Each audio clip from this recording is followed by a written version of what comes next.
On December 30th, 2016, a woman sat down at her computer inside of her New Mexico home and pulled up the video feed from her surveillance system. Everybody in her neighborhood was terrified. There was a killer on the loose, and the police didn't seem to have any idea who it could be or what their motivations were. And so she scrolled back 2 days and began going through the footage frame by frame, looking for anything suspicious. And for a while, nothing interesting happened. She saw her neighbor come back from a trip, and then some time passed, and then he left again, and there really wasn't anything. And the woman was starting to think that what she was doing was just a big waste of time, when all of a sudden, in the very corner of the screen, a dark figure appeared. But before we get into today's story, if you're a fan of the strange, dark, and mysterious delivered in story format, then you've come to the right show, because that's all we do. So if that's of interest to you, please sneak into the Follow Button's bedroom and secretly hide dozens of alarm clocks all over the room that are all set to go off at various points throughout the night. Okay, let's get into today's story.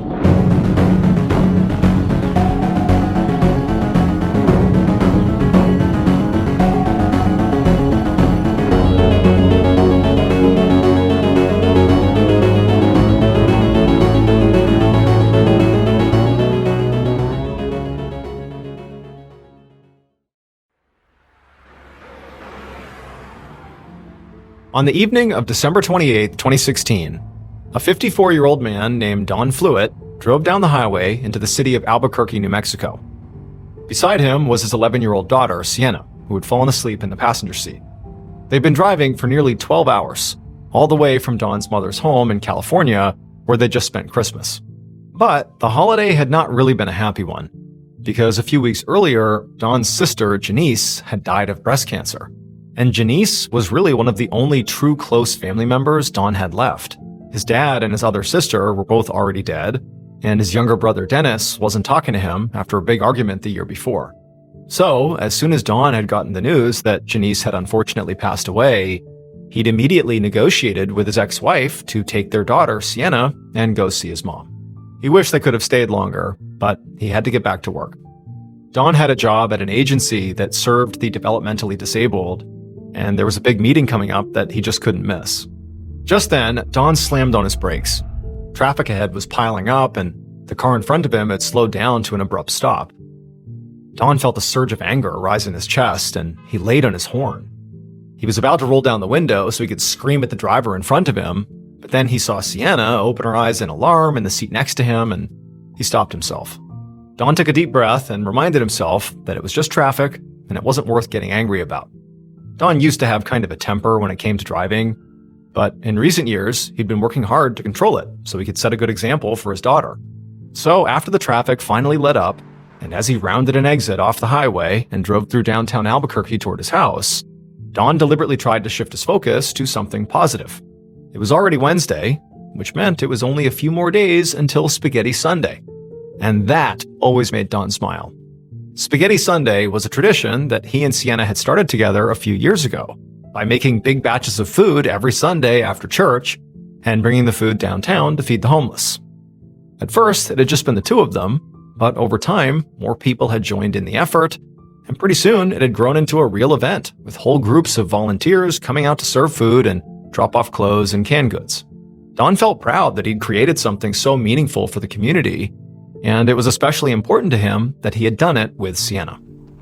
Finally, Don turned down a quiet residential street and parked in the garage of a 2-story stucco townhouse decorated with Christmas lights. He got out of the car with Sienna, grabbed their suitcases, and walked to the front door and unlocked it. And when his daughter stepped inside, she shrieked with excitement, because waiting for her under the Christmas tree was a brand new bicycle wrapped in a shiny bow. She turned around and asked her dad if she could give the bike a spin around the block right now. Don wanted to say yes, but it was already dark out, and this was supposed to be a quick stop at his house, and when he looked at the clock, he saw that it was almost 7. He'd already had Sienna for most of December, including the whole holiday, and he had to get her back to her mother's house soon.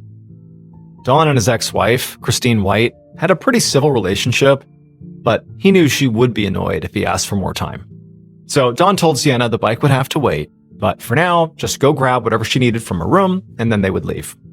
As Sienna ran off, Don noticed something strange. He hadn't seen his golden retriever, Buddy, who usually rushed out to greet him whenever he came home. So Dawn walked through the living room and down the hall, calling out Buddy's name, and finally found the dog cowering in the bedroom.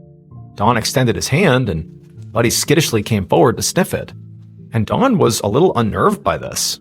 Buddy usually did not act scared of him, but then again, Dawn didn't usually leave for weeks at a time either, so he just told himself that, maybe this was just separation anxiety. So he gave Buddy a pat on the head, filled his bowl with kibble, and then grabbed his keys for the short drive to his ex-wife Christine's house. Don drove to Christine's very slowly, trying to enjoy every last bit of his time with Sienna. Don treasured the time he had with his daughter, because the mistakes he'd made when he was younger had almost gotten her taken away from him. These days, Don lived a squeaky clean life and went to church every Sunday, but it was not always that way. He had partied a lot when he was younger, and when Sienna was a toddler, he'd gotten fired from his dream job as a firefighter for failing a drug test. And then after he'd lost his job, his then wife, Christine, had to shoulder most of the family's bills, and after a few months, the strain on the marriage was just too much. Christine filed for divorce, which was crushing for Don, but even worse was the possibility of losing Sienna. Don actually already had 2 kids from a previous marriage, and after that divorce, his first wife had gotten sole custody of those kids and moved them all to Oklahoma, so Don had barely seen them for most of their childhoods. He was determined not to make that same mistake with Sienna. So he'd gone to court to fight Christine and her new husband, Terry White, for shared custody. The court battle had gotten a little contentious, but it was worth it, and Don made the most of every moment he got to spend with Sienna. He'd braid her hair before school and make costumes for her school plays, and on the nights when she was at her mom's house, he always called her before bed to say goodnight. Now, Don pulled into Christine and Terry's driveway, and Christine came outside and stood by the front door with her arms crossed. She motioned to her watch, clearly annoyed that Don was late. Don got out of the car and sort of apologized and told her it had been a really long drive from California, and they'd only stopped a few times for gas and bathroom breaks, and they'd hit some traffic. That was why they were late. Christine sighed and said it was okay. She asked about the trip, and Don told her it went well. They had a great Christmas despite the, sadness over his sister's death, and it had been very meaningful just to be together. Before Sienna ran inside the house, Don pulled her in for a big hug and kiss, and then he promised to call her before bed as usual. And when he saw her again that weekend, they'd have plenty of time to test drive that new bike. When Don pulled back into his garage 10 minutes later, he noticed that the trash can at the end of his driveway was lying overturned on its side. So he parked his truck, walked down to the curb, and flipped it upright. Then he walked back up the driveway, pressed a button to close the garage door, and unlocked the door to his townhouse. And while he was taking off his shoes and jacket, he could have sworn he heard the garage door stop closing and roll back up again, as if something had maybe tripped the sensor. He stopped to listen, and now what he heard was the sound of the door actually closing again and actually hitting the ground with a soft thud. He shook his head and decided he must be imagining things. Don dragged his suitcase into the bedroom and began to unpack. All he wanted to do was just relax and not really think about anything. But when he carried his toiletries into his bathroom to put them away, he saw a small hole in the ceiling and let out a frustrated sigh. Don had been hounding his landlord about patching that hole for months, and he'd been hoping it would have been done by the time he got home. So he made a mental note to give the landlord yet another call about it in the morning. When he was finally finished unpacking, Don put his jacket and his shoes back on and then headed out to the garage to smoke a cigarette.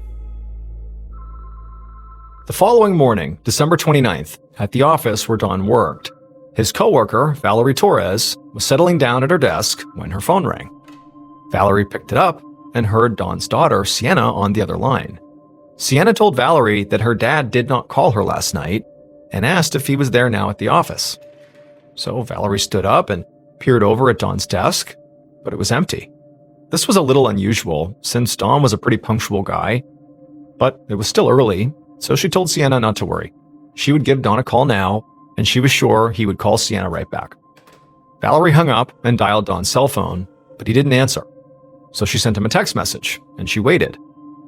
But after half an hour, Don still hadn't replied, and now Valerie was starting to feel concerned. It was not like Don to skip work without calling in, and then ignore calls and texts too. And so Valerie discussed it with another coworker, and they decided to just go swing by Don's townhouse themselves and check on him. The sky over Dawn's townhouse was dark and cloudy when Valerie pulled into the driveway. She and her coworker got out of the car and walked up to the front door. Valerie knocked on the door, but to her surprise, it actually just swung right open. She looked over at her coworker, then the two of them nervously stepped inside. Valerie immediately called out Dawn's name, but he didn't answer, so she wandered into the living room and peeked into the bedroom, but the house seemed empty. Valerie's coworker, meanwhile, headed up the stairs to look for Dawn on the second floor, and Valerie headed out to the garage to see if maybe Dawn's truck was there. And when Valerie opened the door to the two-car garage attached to the townhouse and flipped on the light, she saw Dawn's truck was in its usual spot. But something else caught her eye. On the back wall of the garage, behind the neighbor's SUV, she noticed a streak of something dark red on the wall. At this point, Valerie started to feel pretty nervous. But nonetheless, she began walking towards that back wall to see what was going on over there. And as she got closer and closer, she was staring at the streak, wondering if her eyes were playing tricks on her, until finally she was close enough that she could actually look down at the space between the SUV and the red streaked wall. And when she looked down, she screamed.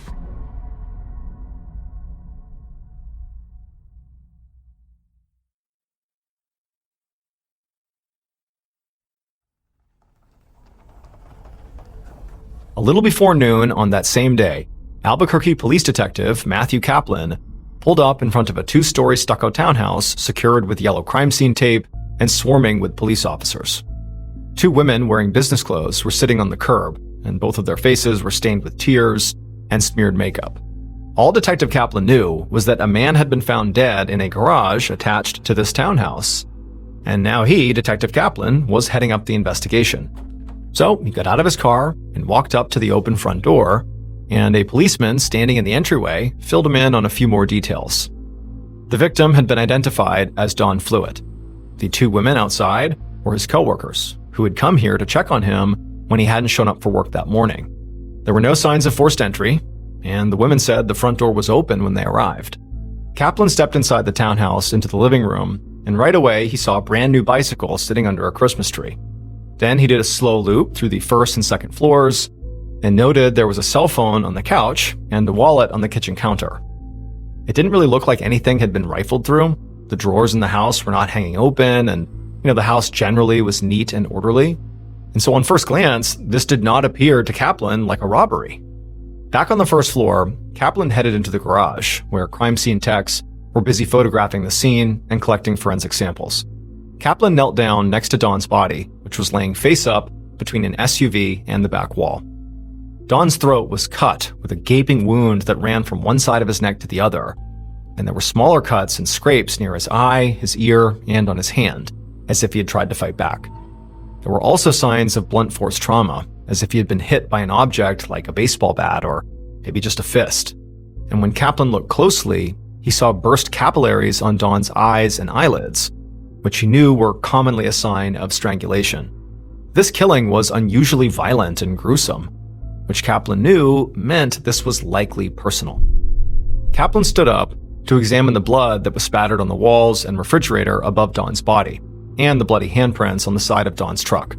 There was no blood on the floor around Dawn. However, it sort of appeared like somebody had recently mopped and maybe tried to clean up the blood afterwards. That's when Kaplan noticed an empty bottle of bleach on top of the washer nearby. So he walked over, he opened up the washer, and sure enough, he found piles of wet towels inside that actually still smelled like bleach. Just then, a crime scene tech came over carrying luminol spray, which is a chemical used by law enforcement to detect blood. And so Kaplan stepped back so he could spray the area, and then Kaplan followed him around as he made his way through the house. The luminol spray did pick up traces of blood on the kitchen floor and the sink too, and Kaplan figured the suspect had tried to clean up the crime scene in the garage and then wash their hands or the murder weapon in the kitchen before leaving.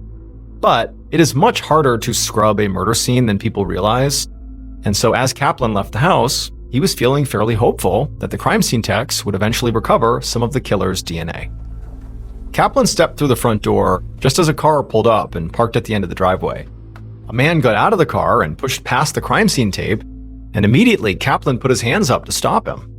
This man looked totally flustered, and he introduced himself as Benny Ruiz, the landlord. and asked what the police were doing on his property. When Kaplan told Benny that his tenant, Don Fluitt, had been murdered, Benny gasped, then started talking a mile a minute. He said Don was a devoted father and a religious man who would open up his home to anyone and that nobody would want to kill him. But then Benny paused and made a face like something was just occurring to him, and he said that, actually, there was one lead he could think of. He told Kaplan that Don did charity work with the homeless, and he said it was possible that somebody from the street could have maybe broken into Don's house and killed him. After Kaplan finished talking to Benny, he sent him on his way, and then he just stood on Don's driveway, thinking about what Benny had said. Based on the extreme violence of the murder, and the fact that nothing appeared to be stolen, he doubted very much that this had just been a break-in by a random homeless person. He thought it was much more likely that Don's killer was someone Don knew, and maybe even someone who had a key, based on the fact that there was no evidence of forced entry. And since Don was a big and muscular guy, and it was clear he had fought back with his attacker, Kaplan figured he was probably looking for a strong, potentially big male suspect. The question was, who would want to kill Don Fluitt? From what the landlord and the two coworkers who had called 911 had said, Don seemed to be a really stand-up guy. If he had any dark secrets, they were very well hidden. The next day, December 30th, Detective Kaplan went to the house of Don's ex-wife, Christine White, and her husband, Terry White. Kaplan had spoken to Christine the day before just to break the news about her ex-husband's death, and also to see what she might know about the murder. Christine hadn't had any ideas about who would have wanted to hurt Don, but she'd mentioned that he used to have a problem with road rage, and he had just finished a 12-hour drive, so, maybe he had gotten into it with another driver, and maybe they had followed him home. But she also said their daughter had been with him, and she didn't mention anything about that. The only other thing Christine could think of was that Don had actually told her that his dog was acting skittish when he had gotten back from that road trip. Kaplan had quickly ruled out Christine as a suspect because she had an airtight alibi. Don had dropped Sienna off at Christine's around 7:45 the night he was killed, and then she and Sienna had spent the rest of the night together. Her road rage idea seemed as unlikely as the landlord's theory that a random homeless person had broken in. And the information about the dog was interesting, but not particularly helpful in identifying a suspect. But now Kaplan was back at Christine's house because he still needed to speak to her husband, Terry, who had been out of town last night for work since he was a truck driver and often worked long shifts at odd hours. But as the husband of Don's ex-wife, he was a natural suspect. When Kaplan rang the doorbell, Terry opened the door and greeted the detective with a polite smile. Kaplan entered the living room where Christine and Sienna were sitting and said hello, and then asked them to leave so he could speak to Terry in private. Terry sat down in an armchair across from Kaplan. He seemed calm and friendly as he told the detective that he and Don didn't have much contact with each other, but their relationship was not exactly bad. It was just awkward because of the custody battle Don had had with Christine. Ever since then, Terry said, he'd tried to keep the peace by just sort of avoiding Don. He knew Sienna loved her dad like crazy, and if he accidentally sparked a conflict, Sienna would likely take Don's side. As for the night of Don's murder, Terry told Kaplan he was at his sister's house until about 9 p.m., and then he left and he stopped at Wendy's on the way to work, and then he took a nap in his truck in the parking lot before going in for a shift. After Kaplan left and went back to the station, he immediately called Terry's sister and also Terry's boss, and they both confirmed Terry's whereabouts, which meant that Terry's alibi was solid, and Kaplan was back to square one on suspects. But while he was writing up a report on Terry's interview, his phone rang with a call from one of Don's neighbors. She told him she had been looking over the footage from her security camera for the night of Don's murder, and she found something that she thought the detective might want to see. Kaplan stopped writing his report mid-sentence and drove right to this neighbor's house, where she led him inside, to her computer, where she pressed play. Kaplan leaned in close to the screen and watched the black and white footage of the side of Don's townhouse shot from the top of the driveway next door. At 7:41 p.m., a few minutes after Kaplan knew that Don and Sienna had left for Christine's house, a hooded figure could be seen in the corner of the frame. The figure tipped over Don's trash can and then walked up the driveway toward Don's garage and disappeared from the screen. About 15 minutes later, the video showed Don driving into the garage and then walking out again to go pick up the trash can and then walking back up the driveway. Now, the garage door itself was not in frame, but the camera did capture a faint glow of light coming from inside Don's garage. Kaplan could see that light dimming, which meant the garage door was closing, but then inexplicably, the door must have begun going back up again because the light began to get bigger. And at the same time, there were several brief flashes of light, and then after the flashes, the light began to dim again, which meant the garage door closed, eventually leaving the driveway in darkness. Kaplan got a copy of this video, then left the neighbor's house and walked over to Don's, trying to piece together what actually happened on the video. He stood inside of Don's garage and held the garage door clicker in his hand, and he pressed the button to close the door. And as it closed, Kaplan walked closer until he was almost directly underneath the door's path. And then, when that happened, all of a sudden, the door stopped because Kaplan had actually tripped the sensor by going right underneath it. And as soon as he tripped the sensor, a light on the top of the garage flashed 3 times as the door not only stopped, but began going back the other way. It was clearly how the system worked if it was tripped. And so once he saw that, Kaplan thought about those strange flashes of light he saw in the video, and then also that hooded figure he had seen lurking near the garage. And all at once, it was like the pieces clicked into place. The suspect must have followed Don into the garage. But when they went into the garage, perhaps they tripped the sensor, and so as that door was coming down, the suspect's trying to sneak in, they trip the sensor, the door stops, there's those flashes of light, the door begins to go up again, but the suspect, not wanting Don to realize what's going on, rushed over, hits the button, the door shuts, Don is none the wiser. Unfortunately, as valuable as this footage appeared to be, Kaplan was not able to make out the dark figure's face on this security video. But, the video had given him a few extremely valuable clues. Whoever killed Don must have known his routine. They also must have known when he would leave to take Sienna to her mother's house, and when he would likely come back home.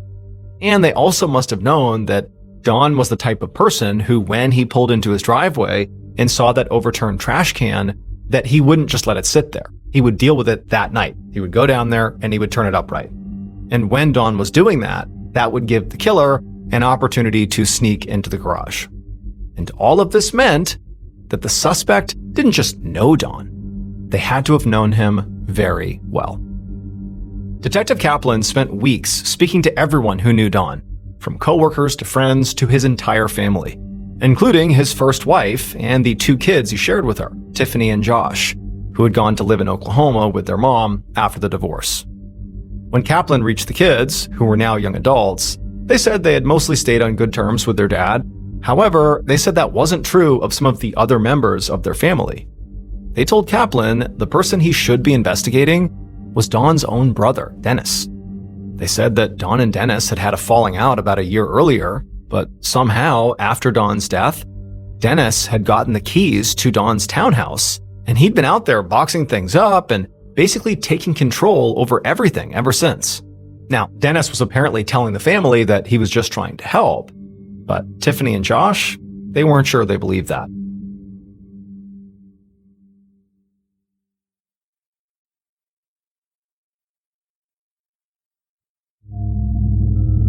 Towards the end of January 2017, so nearly a month after Don was murdered, Kaplan brought Don's brother, Dennis, into the Albuquerque police station for questioning. And seated across the interrogation table, Dennis seemed a little keyed up, but Kaplan couldn't tell whether he was nervous about the interview because he was guilty or irritated about it because he was innocent. Dennis said that the feud between him and his brother had started after their father had passed away in October of 2015. A little over a year earlier. The family had reached an agreement over what to do with their dad's possessions, but Don had violated that agreement by actually keeping one of their father's cars instead of selling it. The argument had spiraled from there, and pretty soon, Dennis said that he and Don were no longer on speaking terms. Dennis said he had reached out that fall and tried to reconnect, but he said Don never returned his calls. Dennis said he had hoped that they could at some point patch things up, if they just tried a little bit harder, but then Dennis said he had gotten the call that Don was dead. Kaplan narrowed his eyes as Dennis finished the explanation. He didn't really buy the reconciliation story, and Dennis's only alibi was that he was home alone when his brother was killed. So Kaplan decided to push. He asked Dennis why he started rooting through Don's house the minute the crime scene was cleared. And at this, Dennis began to get pretty defensive. He insisted he only wanted to spare the rest of his family the pain of having to do that themselves. Besides, he said, his hard work settling Don's affairs had actually led him to a lead about the murder that he wanted Kaplan to look into. And that was that just a few days after the murder, he'd walked into Don's house and found the landlord, Benny Ruiz, standing inside with no good explanation for what he was doing there. Dennis said he had heard from Don's neighbors that Don and this landlord had been going back and forth over some hole that the landlord was supposed to repair but hadn't yet.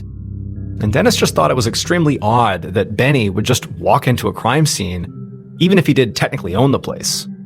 Kaplan sat back in his chair, remembering Benny Ruiz coming to the house on the day Don's body was found. Benny had been very quick to suggest, without any evidence, that maybe a homeless person could have broken in and murdered Don. Maybe, Kaplan thought now, Benny had just been trying to deflect suspicion away from himself. The next day, Kaplan brought Benny Ruiz into the station for an interview. Like Don's brother Dennis, Benny did not have a solid alibi for the night Don was killed. But he could explain why Dennis had found him inside of Don's house on that day. He said he was only there to feed the dog because nobody was looking after it during the first few days following Don's death. Benny then leaned across the table and told Kaplan that if there were one person he should be looking into, it was Dennis. Benny said that from the moment Dennis arrived, he'd been acting really weird. Benny said he owned another townhouse a few blocks away from Don's, and Dennis had apparently asked if he could rent it so he could move some of Don's stuff into it and set it up as a new home for Sienna. Benny had found this strange, and when he ran a background check on Dennis, he discovered he had a criminal record for assault and disorderly conduct, so he had told him no. Now, Kaplan already knew about the criminal record because he had run Dennis's name before bringing him in for questioning. But now, listening to this account from the landlord, he wondered why, after a year of estrangement, Dennis was suddenly so interested in his brother's life. But as the weeks passed, Kaplan just couldn't make a case against Dennis. In fact, he couldn't make a case against anybody. Neither Dennis nor Benny had alibis that could prove they weren't the killer, but there was also nothing that proved either of them were. The portrait of Don, as a loving father and a man of faith who had reformed himself after some mistakes in his youth, appeared to be completely accurate. Don's most recent ex-wife, Christine, had fought with Don, over custody, but that battle seemed to have cooled off, and both she and her new husband Terry had alibis. Don also didn't appear to have any girlfriends he could have been fighting with. And so there just didn't seem to be anybody who truly wanted Don dead. In February, so about 6 weeks after the murder, the local newspaper ran a front-page article saying the police had no suspects and no evidence. And when Kaplan read it, he had to admit that it was more or less the truth. The breakthrough that Kaplan desperately needed wouldn't come until March of 2017, so 12 weeks into the investigation. On that day, he got a call from the forensics lab, and they told him a key piece of evidence had just come in. And the person who had made this critical piece of evidence possible was Don Fluitt himself. Based on forensic evidence, interviews, and the police investigation, here's what police believe happened to Don Fluitt on the night of December 28, 2016.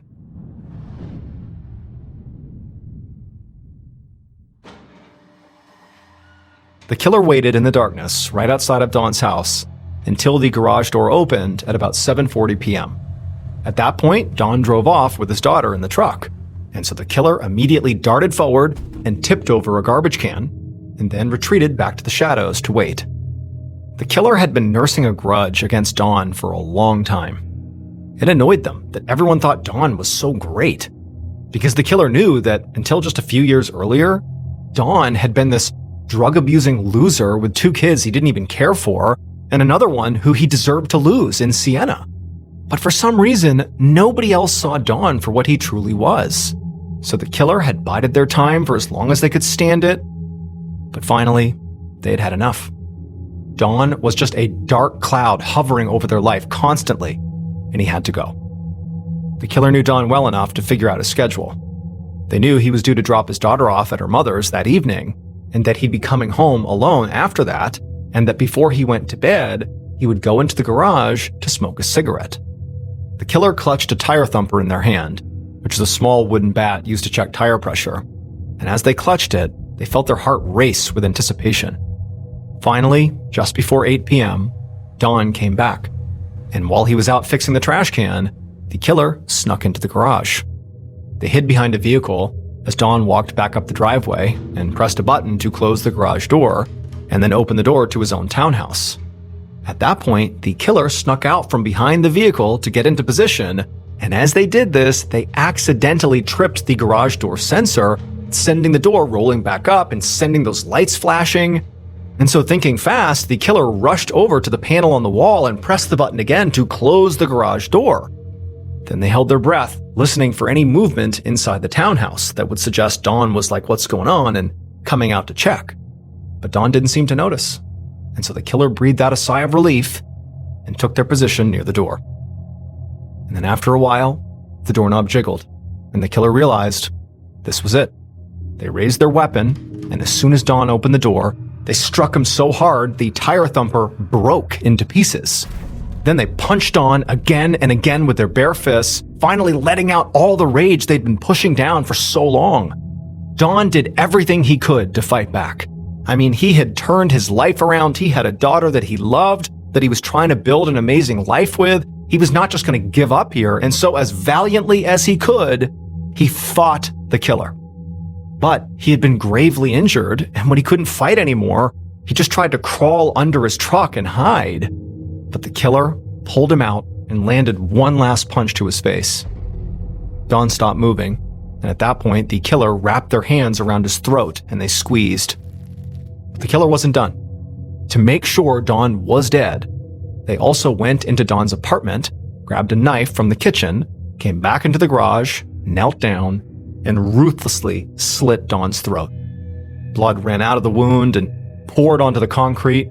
The killer found some bleach inside and tried to clean up the mess as best as they could. But they left behind one crucial piece of evidence. Don was not able to save his own life. But by aggressively fighting back, he'd given investigators a clue that would solve his murder, and also ensure that in his absence, his daughter Sienna would grow up in a safe and secure home. Because the key piece of forensic evidence that was left behind that solved the case was DNA found under Don's fingernails that belonged to none other than Sienna's own stepfather, Terry White. It would turn out that Terry's story to the cops about being at his sister's until 9 p.m. was a lie. And so, on April 3rd, 2017, just over 3 months after Don's murder, Terry White was arrested and charged with murder. After his arrest, Terry cast blame on his wife, Christine, saying she was the one who put him up to it so they could have Sienna to themselves. And so Christine was also arrested and charged with murder, but the charges against her were dropped due to a lack of evidence. Terry, however, was convicted in August of 2018 of first-degree murder, aggravated burglary, and tampering with evidence. He was sentenced to life in prison plus 12 years.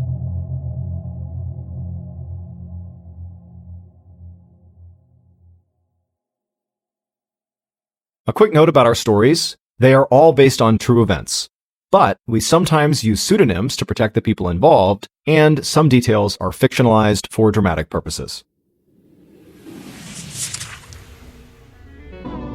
The MrBallen podcast, Strange, Dark, and Mysterious Stories, is hosted and executive produced by me, MrBallen. Our head of writing is Evan Allen. Our head of production is Zach Levitt. Produced by Jeremy Bone. This episode was written by Kate Gallagher. Research and fact-checking by Shelley Shue, Samantha Van Hoos, Evan Beamer, Abigail Shumway, and Camille Callahan. Research and fact-checking supervision by Stephen Ear. Audio editing and post-produced by Whit Lacasio and Cole Lacasio. Additional audio editing by Jordan Stidham. Mixed and mastered by Brendan Kane. Production coordination by Samantha Collins. Production support by Antonio Manata and Delana Corley. Artwork by Jessica Clogston-Kiner. Theme song called Something Wicked by Ross Bugden. Thank you for listening to the MrBallen podcast. If you enjoyed today's story and you're looking for more bone-chilling content, be sure to check out all of our studio's podcasts. There's this one, the MrBallen podcast, as well as MrBallen's Medical Mysteries, Bedtime Stories, Wartime Stories, Run Fool, Redacted, Late Nights with Nexpo, and A Twist of History. All you have to do is search for Ballen Studios wherever you get your podcasts. To watch hundreds more stories just like this one, head over to our YouTube channel, which is just called MrBallen. So that's going to do it. I really appreciate your support. Until next time, see ya.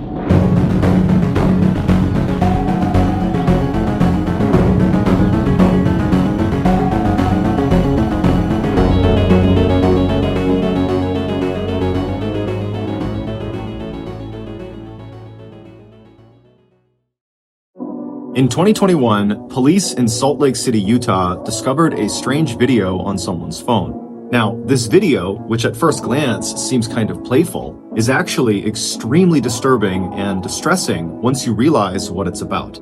Fair warning, we're going to play a portion of the audio from that video towards the end of today's episode. And also, fair warning, the ending to this story is just plain heartbreaking and brutal. So, listener discretion is advised. Today's story is the remastered audio from This Shopper Got Caught Doing Something Evil, which is a very popular video on our main YouTube channel. The link to the original YouTube video is in the description. But before we get into today's story, if you're a fan of the strange, dark, and mysterious delivered in story format, then you've come to the right podcast because that's all we do, and we upload twice a week, once on Monday and once on Thursday. So, if that's of interest to you, please move in to the room directly above the Amazon Music follow button's apartment, and then start hosting tap dance lessons out of your apartment. Okay, let's get into today's story.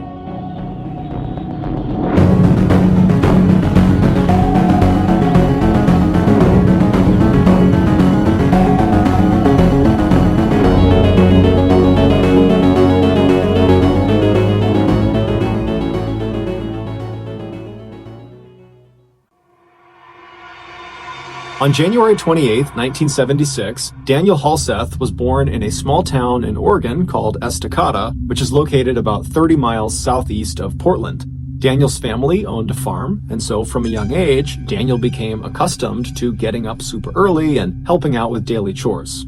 This childhood experience on the farm instilled in Daniel a strong work ethic, and it also taught Daniel to really appreciate family, because the family he had grown up in spent all their time together and they all struggled and worked together every day to make ends meet. In high school, Daniel really began to blossom. He had this wonderful energy and huge radiant smile that drew people to him, and he was just one of those people that was just naturally gifted at everything he did, and it seemed totally effortless.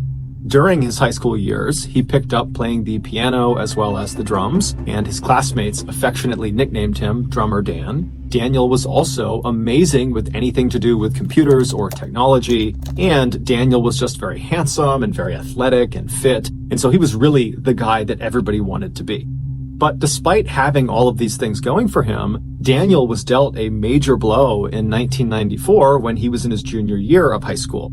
That year, his father, who he was quite close with, died unexpectedly from a brain aneurysm. This was a crushing blow for a young man that still very much leaned on his father for guidance and support. But Daniel, like the rest of his family, found a way to just keep on going despite this immense heartbreak. In 1995, so a year after his father's death, Daniel would graduate high school and he would head to Salem, Oregon, where he would go to school and earn his bachelor's degree in music, and then he would stick around in Salem at another university and he would earn his master's in business. And it was during those years that he was in Salem that Daniel would meet a young woman named Elizabeth Schwarak who had grown up in Salem. She, like Daniel, was incredibly hardworking and was just naturally good at everything she tried. She was also a model, and so when she and Daniel began dating, they genuinely looked like this beautiful Hollywood couple. In 2001, which was shortly after Daniel had earned his master's degree, he and Elizabeth got married. 5 years later, the couple, who now were the proud parents of 3 young children, 2 girls and a boy, they moved to Las Vegas because Daniel had found work there. Daniel had founded this computer IT company because he was so skilled with computers, and it was really starting to thrive, and many of his clients were in or around Las Vegas. But just a few years after getting settled in Las Vegas, it would be Elizabeth's career ambitions that would take center stage in the family. Elizabeth had always wanted to get into politics, and in 2010, she decided she would run for a state Senate seat in Nevada. But in order to do that, she would need to campaign really aggressively, which would mean she'd be gone a lot of the time. And so Daniel, who was working full-time with this computer company, he would need to keep doing that because that paid the bills, but he would also have to become the primary parent for their 3 children. And so when she approached Daniel and said, I really want to do this, but it requires a lot out of you. Are you willing to do this? Daniel was completely supportive and actually really excited at the idea. He had no problems whatsoever. And so very soon, Elizabeth would be out on the road campaigning and trying to win the state Senate seat, and Daniel would be home goofing around with the kids and taking them hiking and going to playgrounds and parks. And then after he would put the kids to bed at night, he would stay up super late and run his computer business out of their dining room. And all this additional hard work and sacrifice that Daniel was making for his wife paid off when later that year, on November 2nd, Elizabeth would run this incredible campaign that was built on family values and wholesomeness and morality. She would win the state Senate seat, which shocked the state of Nevada. And even more impressive, she would become the youngest woman to ever be elected to Nevada legislature at just 27 years old. So it was clear to everyone in Nevada and also outside of Nevada that Elizabeth was destined for greatness. She was going to be the next big political superstar. And anyone who was close to the Halseth family knew Daniel was her #1 cheerleader. He was so proud of her. But soon, the Halseth's perfect life would come crumbling down.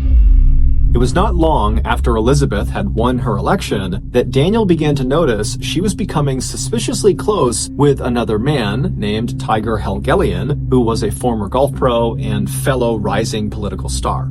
After noticing his wife constantly texting with Tiger, Daniel would actually reach out to Tiger directly and beg him to stop messaging his wife and to just leave his family alone. But the texting and the calling and the interactions between those two would not stop. And then finally, in October of 2011, so less than a year into Elizabeth's first term as a state senator, Daniel would find out that his wife and Tiger had been away together alone on this long extended work trip. And so Daniel realized that almost certainly his wife was having an affair. And so when his wife came home from this trip and she was unpacking in their bedroom, Daniel walked into the room and he accused her of being unfaithful. And the argument that ensued got very heated, but it did not become physically violent. Basically, Daniel just screamed and yelled at Elizabeth, swearing at her and kind of losing his temper completely. But at some point, Elizabeth just said, "Daniel, stop." And Daniel would actually stop. And in fact, both Elizabeth and Daniel, when they were called this night, would say as soon as she said stop, Daniel stopped yelling and he left the room. Over the next couple of days, Daniel and Elizabeth would go to therapy sessions at their church, indicating that they both were making a concerted effort to try to salvage their marriage. But on October 21st, 5 days after this big blow-up fight about the affair, Elizabeth would go to police and she would claim Daniel had touched her inappropriately during the fight they had over the affair. And so Daniel, much to his shock, was arrested and charged with something called open and gross lewdness, which is effectively unwanted touching of another person. This accusation is quite common, especially amongst people at bars who are drinking. There's lots of unwanted touching that can happen there. But interestingly, this particular charge is cited as being one of the more frequently falsely accused offenses because the police do not require any physical proof to actually arrest someone.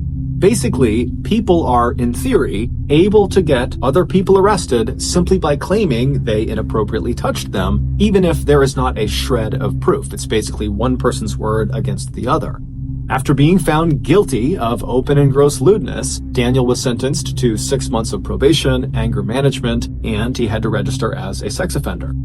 Shortly after he was found guilty, Daniel filed for divorce.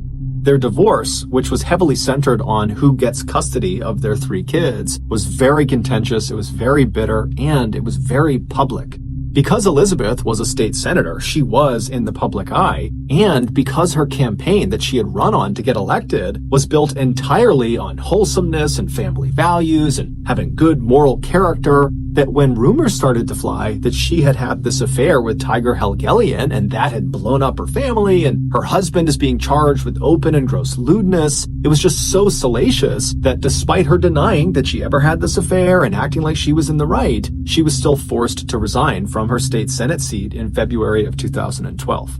The divorce would finalize later that year, and most likely because of Daniel's new sex offender status from the open and gross lewdness charge, he was denied custody of the 3 children, despite the fact that for the last several years, he had been the everyday primary parent. So Elizabeth, she gets custody of all 3 kids, and she promptly leaves Nevada to go to Alaska with her 3 kids to live with Tiger Helgelien, the man she denied having an affair with. And shortly after arriving in Alaska, she married Tiger Helgelien.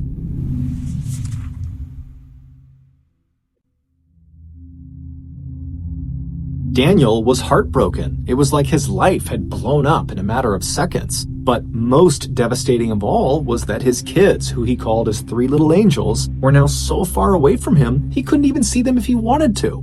But just like he had done back in 1994 when his father passed away, Daniel just found a way to keep on going despite this horrible pain he was feeling. Over the next few years, Daniel would pour himself into his computer business and really make that his full-time effort, and he would make every effort to see his children any chance he got. But because his relationship with his ex-wife Elizabeth was not good, it was really difficult to see his kids. Eventually, Daniel would meet another woman named Bogdana, and they would actually get married. And when that happened, it seemed like in the eyes of Daniel's family, he was starting to kind of finally get his life back on track.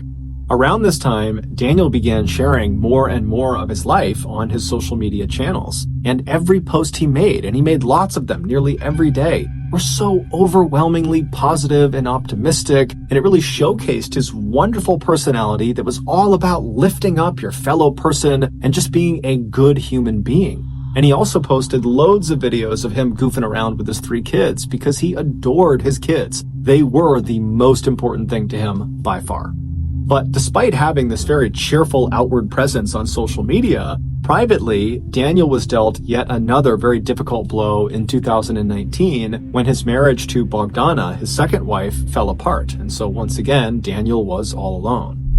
His social media posts around the time of the second divorce remained positive and very optimistic for the most part, but anytime you saw an image of Daniel actually facing the camera, you could just see a distinct sadness in his eyes. But just as quickly as it seemed like once again Daniel's life was just going to crumble, something truly amazing happened for Daniel. Daniel's first ex-wife, Elizabeth, and their 3 kids decided to leave Alaska and come back to Nevada and resettle in Las Vegas. This was not because Elizabeth wanted to rekindle with Daniel. It was just because she and the kids liked living in Las Vegas and wanted to come back. And as soon as they were back, Daniel suddenly got to see his kids all the time. He was so excited and so happy. In fact, by late 2020, Daniel's youngest daughter, Sierra, who was 16, she had basically just moved in with Daniel, even though, legally speaking, she was not supposed to be doing that, and her mom, Elizabeth, was totally unhappy about it. But regardless, that was just how it was. She was living with Daniel.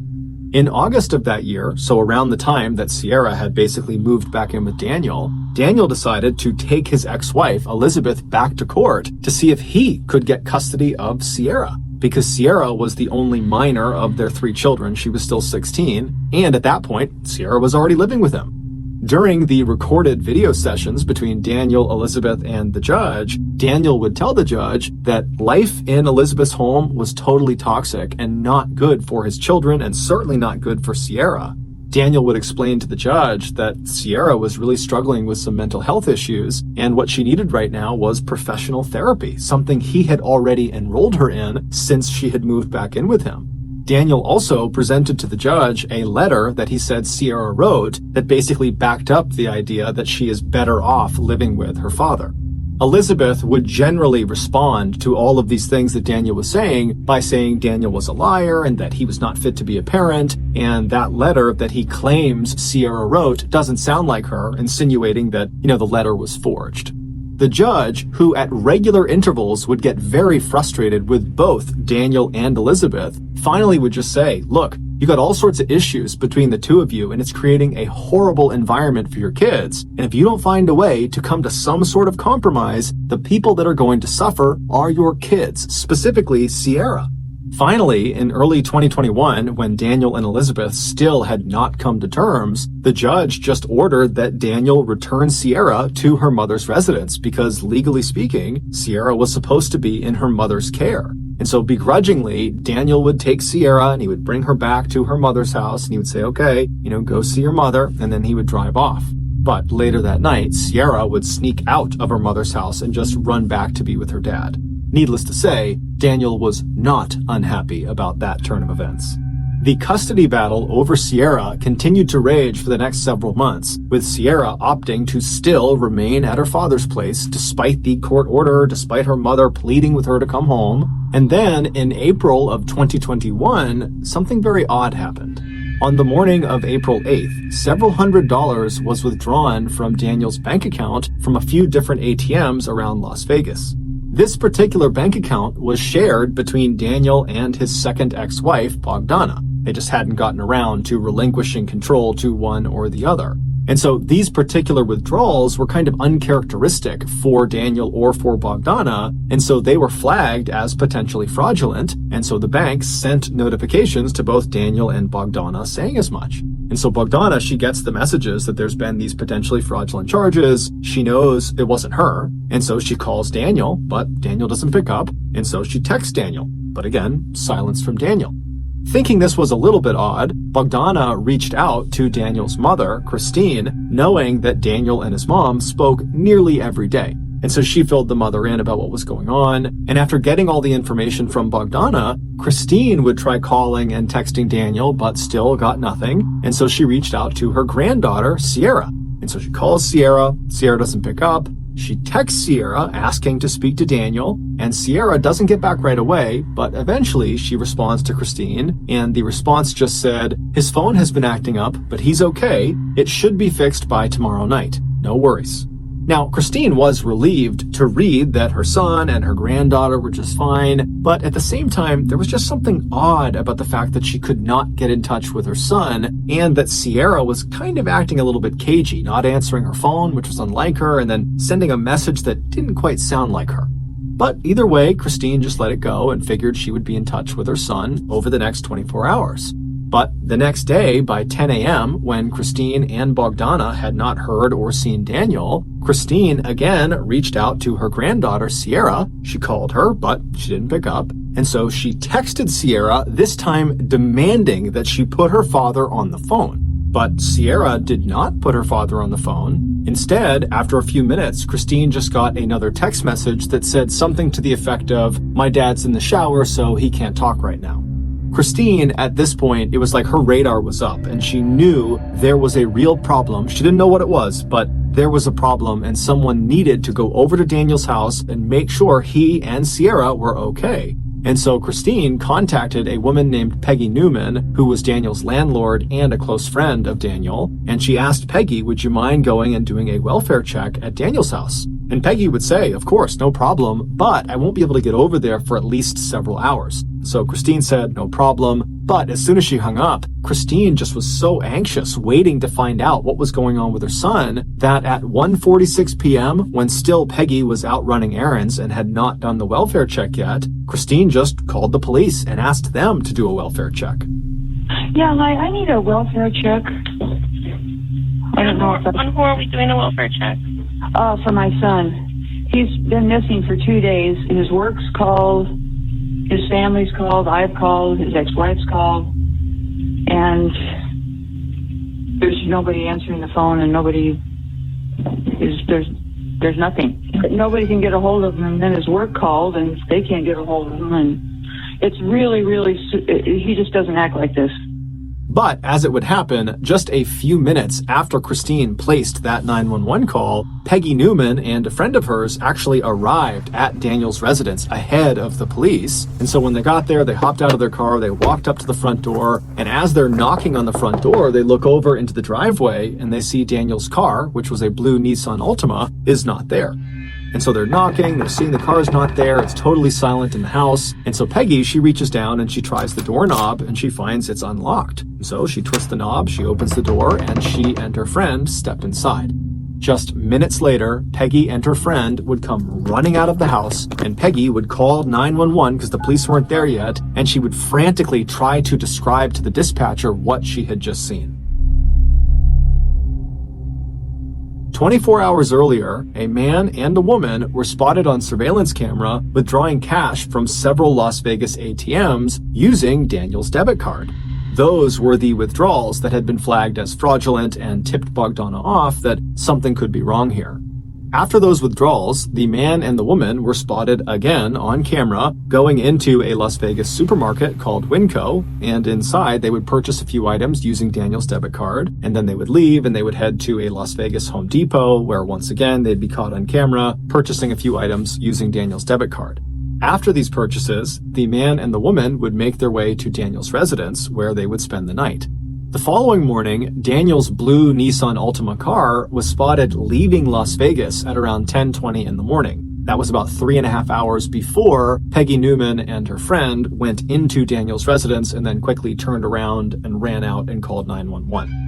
When police finally did arrive at Daniel's residence on April 9th, and they pulled up and they saw Peggy Newman and her friend totally ashen-faced and pacing on the sidewalk, the police would get out, they would talk to those two, they would go inside of Daniel's residence, and they would see the horrible thing that Peggy and her friend had also seen. But the police could not make sense of what they were seeing. It really just did not add up. Then, 4 days later, on April 13th, police in Salt Lake City, Utah, just happened to find the man and the woman that were seen on camera on April 8th using Daniel's debit card and going to the Winco and the Home Depot. The police, they just happened to find these people on a bus in Salt Lake City. And after going through the man and the woman's belongings, including their phones, the police would discover a video that these two had taken of themselves in the last couple of days that explained what was inside of Daniel's house. Welcome back to our YouTube channel. After murdering, day 3 after murdering somebody. Whoa! Don't put that on the camera. It was worth it. The young man and young woman you just heard joking about having murdered someone was 18-year-old Aaron Guerrero and his 16-year-old girlfriend, Sierra Halseth, Daniel's youngest daughter. Allegedly, on the morning of April 8th, after Aaron and Sierra had pulled all that money out of all those different ATMs, they had gone to the Winco and purchased disposable gloves and bleach and drop cloths, and they had gone to the Home Depot and purchased a circular saw and saw blades and lighter fluid. And then they headed for Daniel's house. It's not been made public what actually occurred inside of Daniel's residence, but we can make a few assumptions.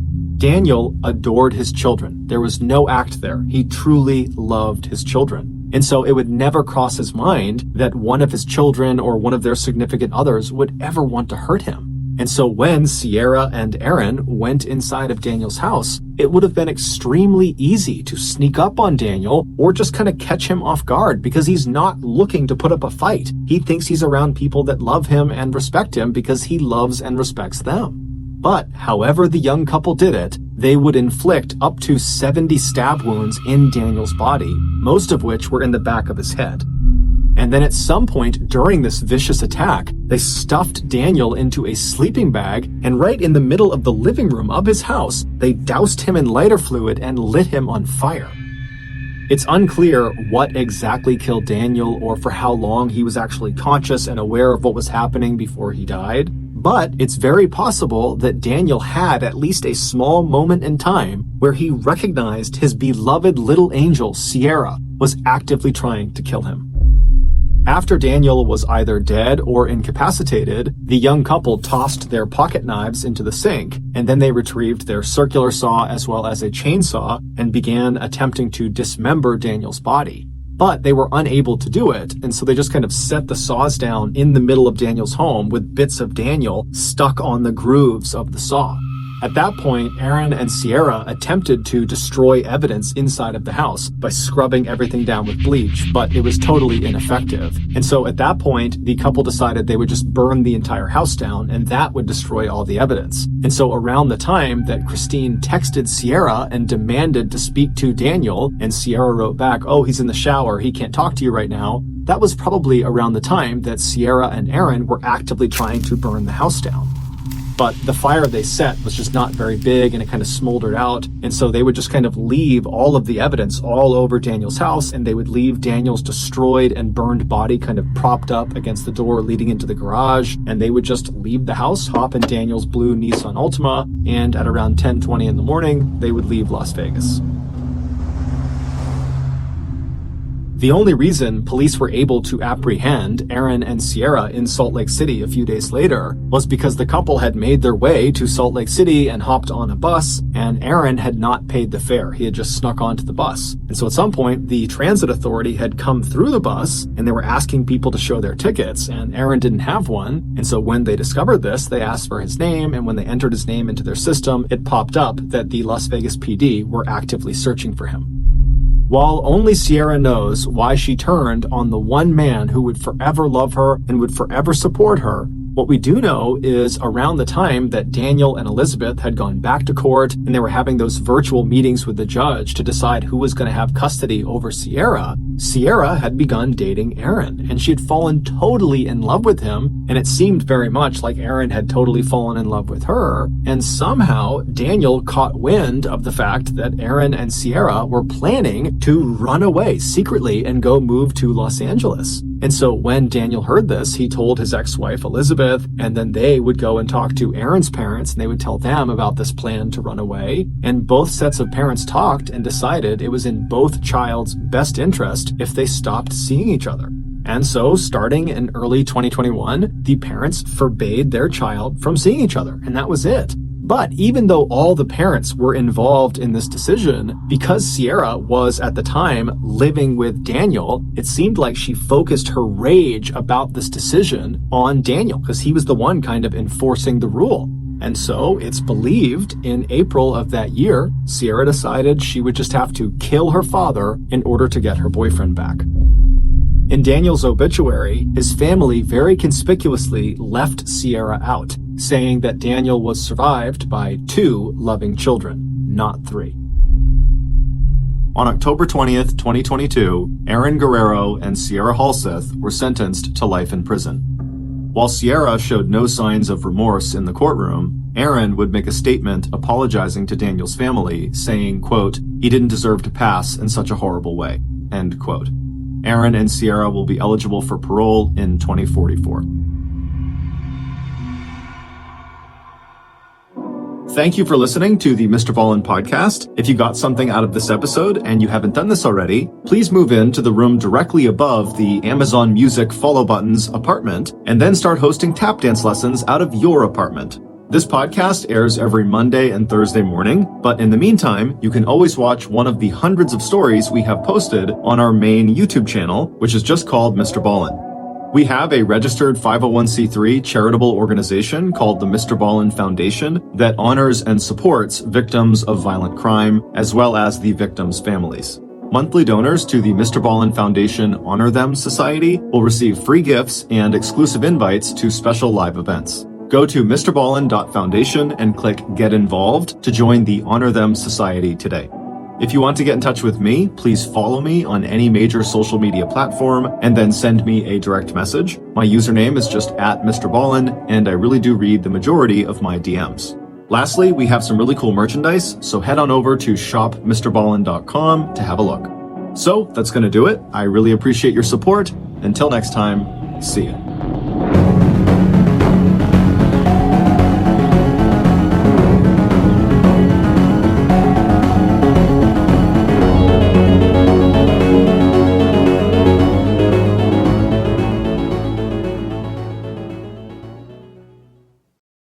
Around 2 a.m. on April 6, 2018, a mysterious person walked down a snowy suburban street in Wadsworth, Ohio. At some point, this person came to a stop in front of a modest 2-story home. At that point, the mystery person looked around to make sure no one was watching them, and then they turned away from the road and walked down the driveway toward the backyard of the property. What this person did next was unspeakably cruel, and it was caught on camera. This story includes graphic descriptions of violence as well as sexual content. As such, listener discretion is advised. But before we get into today's story, if you're a fan of the strange, dark, and mysterious delivered in story format, then you've come to the right podcast because that's all we do, and we upload twice a week, once on Monday and once on Thursday. So, if that's of interest to you, please invite the 5-star review button to come on over for a fun pizza party, but when they get there, only serve fermented herring. Also, please subscribe to the MrBallen podcast wherever you listen to podcasts so you don't miss any of our weekly uploads. Okay, let's get into today's story.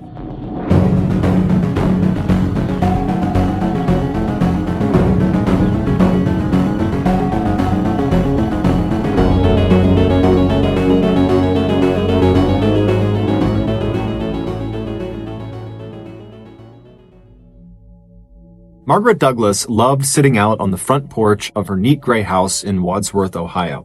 Settled comfortably into one of the white wicker chairs that overlooked her 6-foot-high rhododendron bushes with their clusters of purple flowers, she knew all of her neighbors by name.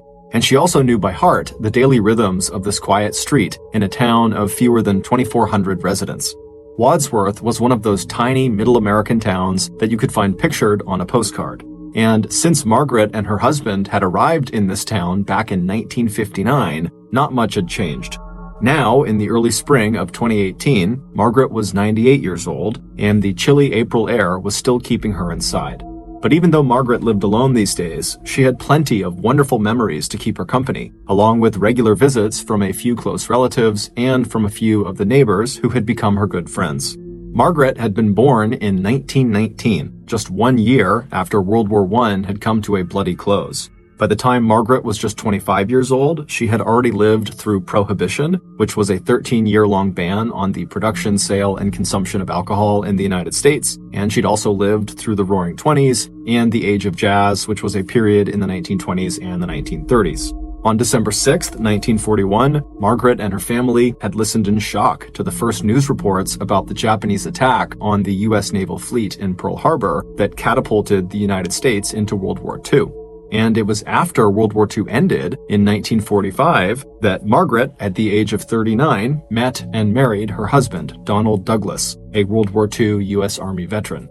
For her whole life, Margaret had been a person who held firm opinions and wasn't afraid to share them with the world. And in her husband, Donald, Margaret had found the perfect match. Once they were married and settled into their 3-bedroom house in Wadsworth, together they bucked convention. Instead of having children, they centered their lives around each other, on travel, and on their careers.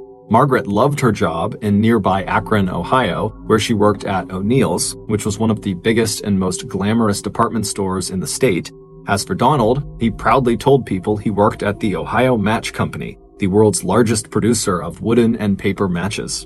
And during the 41 years that the couple was married, they would live through the ups and downs of history together. The Civil Rights Movement, the first moonwalk, the Korean and Vietnam Wars, the hippie movement of the 1960s, the age of rock and roll, and the Gulf War in 1991. When Donald passed away in May of 2000 at the age of 80, Margaret, who would turn 81 that year, chose to carry on living the kind of life that she and Donald had enjoyed as a couple.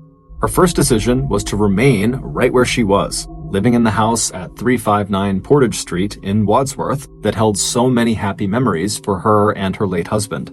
She might not have Donald by her side anymore, but, as her nephew Howard Leisure and his wife Cindy knew, Margaret had never been a quitter, and she'd always had this wonderful appetite for life.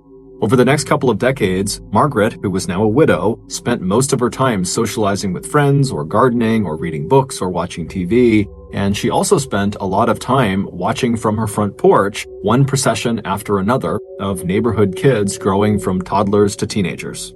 Even in 2018, when Margaret was 98 years old, she still kept busy and enjoyed good health. Despite spending more and more time inside of her home, she still cared very much about her physical appearance, she kept up with the news, and she still very much looked forward to her regularly scheduled appointments with her hairdresser. Margaret's philosophy on life was simple. The world changed, and so she needed to change right along with it. On the morning of Thursday, April 5th of 2018, Margaret woke up and made her way to the front door to collect her newspaper. When she opened the door, she saw gray clouds in the sky and felt the chilly spring air blow across her face. She could already tell she would not be spending any time outdoors that day. Her body just could not handle the cold anymore. So, after getting dressed and eating her breakfast, Margaret sat in her favorite armchair in the living room and read a book and also watched some TV. She made 2 more light meals for herself that day, taking her time after each one to wash and dry her dishes, and she also set aside a few bills and notices that she knew she would need to get to in the next couple of days. As it grew dark outside, Margaret climbed the steps to the second floor of her house and got herself ready for bed. After washing up and putting on her nightdress, she went back down the stairs and curled up on the couch to read a bit more of her book and catch a little more TV before going to sleep. A little while later, as snowflakes fell outside of her window, Margaret decided that she was so cozy right there in her warm living room that she would just sleep down there on her couch that night. After turning off the TV and setting her book on the table nearby, Margaret snuggled down into her pillow and closed her eyes. Before she actually fell asleep, it hadn't even crossed her mind to get up and go make sure the front and back doors of her house were locked. She had lived in that house for more than 70 years and had stopped locking the doors a long time ago. 3 days later, at 9 a.m. on Monday, April 9th, the Wadsworth Police Department got a call from Margaret's nephew, Howard Leisure, who lived in a town just outside of Wadsworth about 40 minutes away.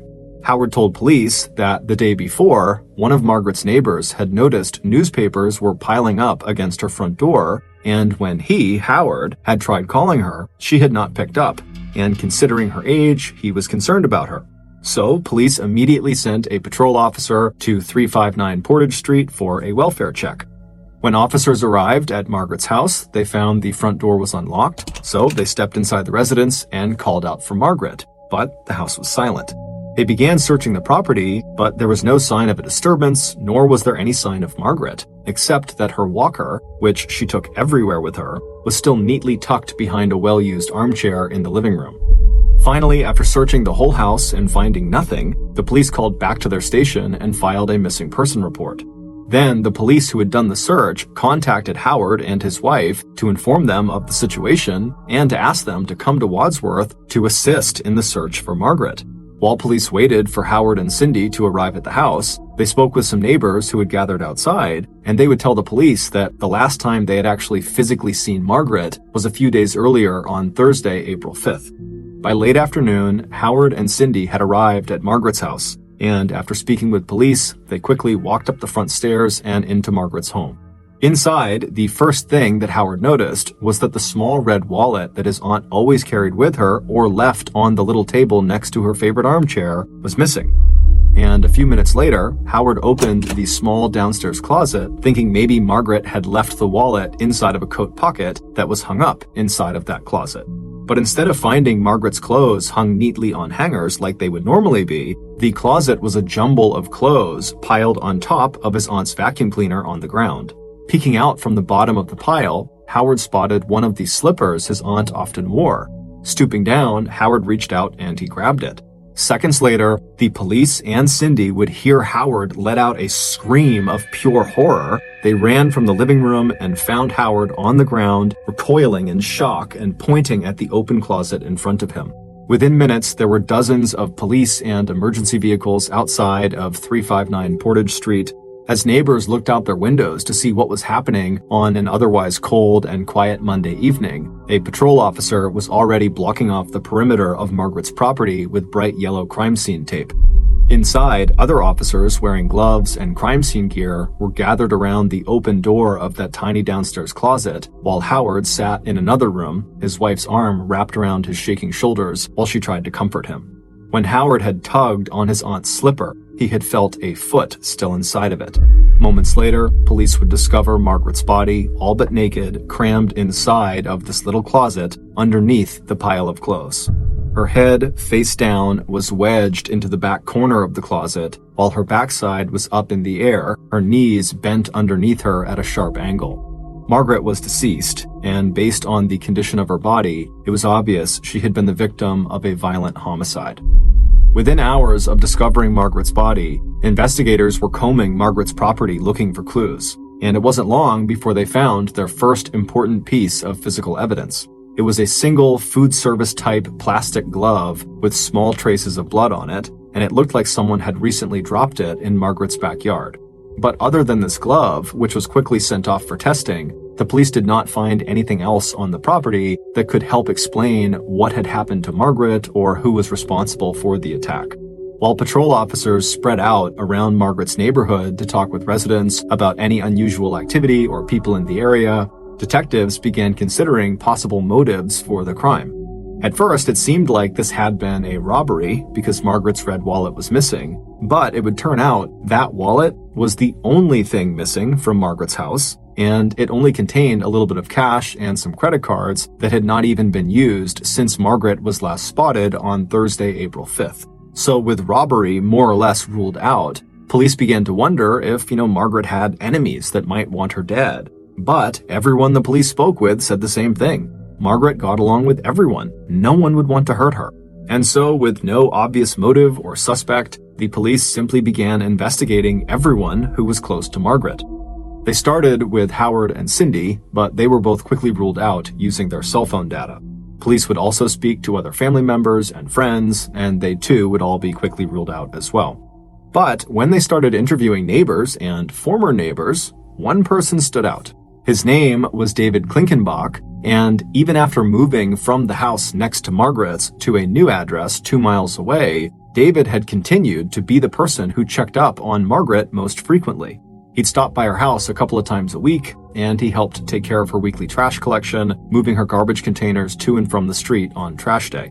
Right after Margaret's body had been discovered, police had actually called David's home because they had been told he was close with her and so they wanted to speak to him, but he had not answered.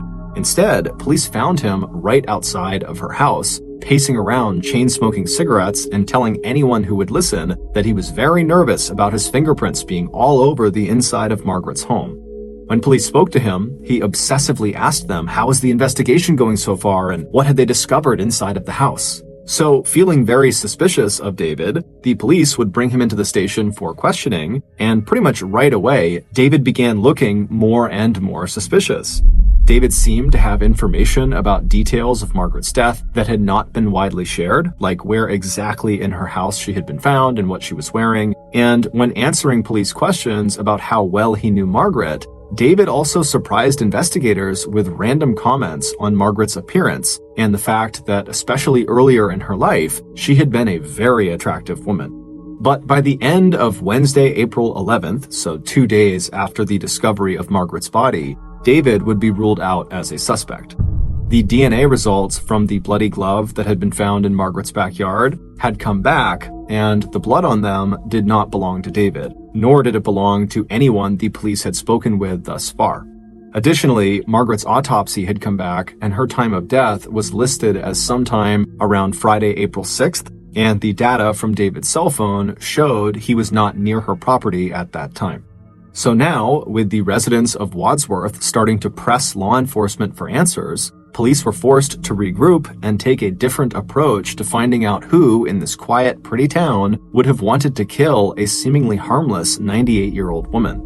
The only thing that seemed even remotely promising as another possible lead were reports from neighbors that in the weeks leading up to Margaret's death, there had been a rash of minor car break-ins. Nothing very serious, just a few car owners who had told police that their unlocked vehicles had been rifled through and small items like change and dollar bills had been taken. But these crimes of opportunity made police wonder if the perpetrator had started to check for unlocked homes as well as unlocked cars. Maybe they had tried Margaret's front door, they had found it open, and before long, what started as a robbery turned into a murder. And when police started looking right around Margaret's house to see if around the time she was killed, had there been any car break-ins or had there been any other recent reports of suspicious or possibly criminal activity, they found something. A carjacking had been reported right near Margaret's house on April 8th, so this would have been 1 day before Margaret's body was found. So the police tracked down the person who owned the vehicle that had been stolen. The owner was a 50-year-old church worker named Paul Shalet. Police expected this interview to be fairly simple and straightforward, but it wasn't. When police visited Paul at his house and asked him to describe what happened, he came across as very nervous and evasive. He He told investigators that he had been out driving and had seen a young man, maybe 18 or 19 years old, and he apparently was limping as he was walking down the sidewalk. And so Paul, being a good Samaritan, had slowed down and asked this young man if he needed help, and the young man had said yes, he did need help. So Paul said he had pulled his SUV over to the side of the curb and he had got out to help the injured young man. But as soon as Paul had climbed out of his vehicle and had begun walking around the back of the vehicle to make his way over to the sidewalk, apparently this young man had lunged and opened the passenger side door of Paul's SUV. He had leapt across the middle console into the driver's seat and then had sped off, leaving Paul stranded. However, this story didn't really make sense to police because, according to the report, Paul's car had been found almost immediately and right down the street, totally undamaged. And after police wrapped up this first interview with Paul, they would review security footage of the carjacking that had been captured by cameras on a nearby building, and they saw firsthand that Paul's story was just not lining up. The footage of the carjacking showed that there was this young man on the sidewalk near where Paul's car slowed and stopped, but the young man was not limping, and as soon as Paul had stopped his car next to the curb, he didn't get out of the vehicle. Instead, the young man approached the passenger side of the vehicle and appeared to be speaking into the window, presumably to Paul, and then after a couple of minutes, the young man climbed into the vehicle with Paul. And then a few minutes later, Paul would suddenly jump out of the car, and the car, with the young man still inside of it, would take off down the road. So the police went back to Paul's house to question him again, and when confronted with the security footage of the carjacking, Paul would eventually tell police the truth. It would turn out the carjacking actually started as an encounter that Paul had set up using the social networking site Grindr that caters to people who identify as gay, bi, trans, and queer. According to Paul, he and the young man had met as planned and had begun a sexual encounter inside of Paul's SUV. But then, according to Paul, the young man, quote, snapped. And then a few moments later, the young man had overpowered Paul, forcing him out of the car onto the road, and then the young man sped off, leaving Paul standing there in the middle of the street. And then when the car was recovered later that day down the road, the young man was not found. When asked by detectives to provide contact information for this young man/carjacker, Paul would tell them that he was so embarrassed about what had happened that he had actually deleted all remnants of this young man from his phone, meaning he had completely deleted his Grindr account and so could not recover it, and he also had deleted the contact information for this young man that he had stored directly on his phone. So with no way of finding or identifying this carjacker, the police were forced to just wait and hope this mystery carjacker eventually turned up. A few days later, on Friday, April 13th, roughly 1 week after Margaret was killed, the Wadsworth police got a call from a local construction site reporting that someone had broken into one of their trailers. When investigators arrived at the scene of the break-in, the first thing they did was search the area. And behind the trailer that had been broken into was a cell phone lying in the dirt. The police would quickly unlock the phone and discover that its owner was a teenage boy whose name was already very familiar to Wadsworth police. Zach Thronson. Zach was a troubled young man who had previously gotten in trouble for petty theft as well as breaking into people's cars. And so naturally, the police thought Zach not only must have robbed this construction site, but almost certainly had to be the mystery carjacker they were looking for.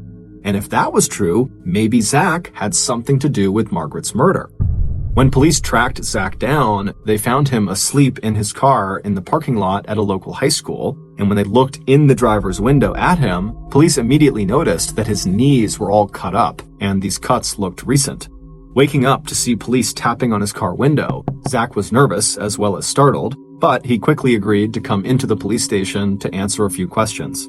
Initially, Zach denied that he had anything to do with the break-in at the construction site, but once police showed him his cell phone and they told him where they had found it, Zach's shoulders slumped and his head fell forward as he gripped his knees, and he took a deep breath as he stared at the floor, and then when he looked up again at the detectives, Zach sighed and said, "Okay, yes, I was at the construction site last night."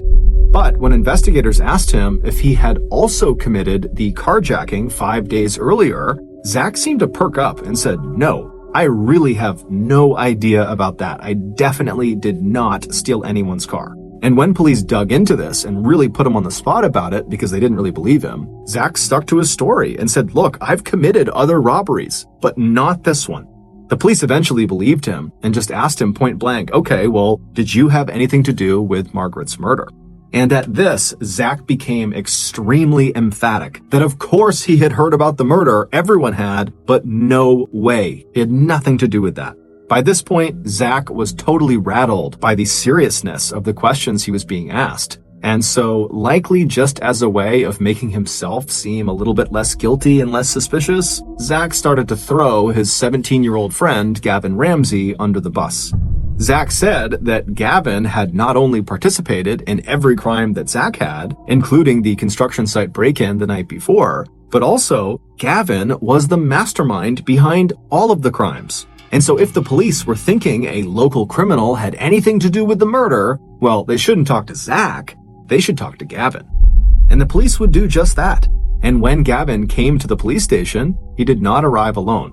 Sitting next to him in the interrogation room was his mother, Christine. Gavin was the second oldest of her 4 sons, and she knew he was a troublemaker. Over the last 10 years, she had on several occasions enrolled her son in counseling, but she wasn't really sure if it was having an effect. It wasn't long into Gavin's interview before Gavin, like Zach, admitted that he had done some small stuff. He'd taken a little money from some cars recently, and he'd probably been the subject of a few noise complaints from neighbors, but that was it. When he was told that his friend Zach had placed him at the scene of the much more serious crime of breaking into the trailer at the construction site, Gavin hung his head momentarily, but then looked up and said, okay, yes, I was involved in that incident too.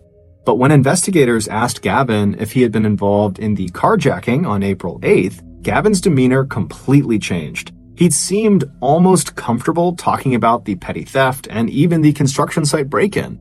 But at the mention of this carjacking, he suddenly began shifting in his chair and he leaned forward and he put his face in his hands. Gavin wasn't the only person in the room to have a strong reaction.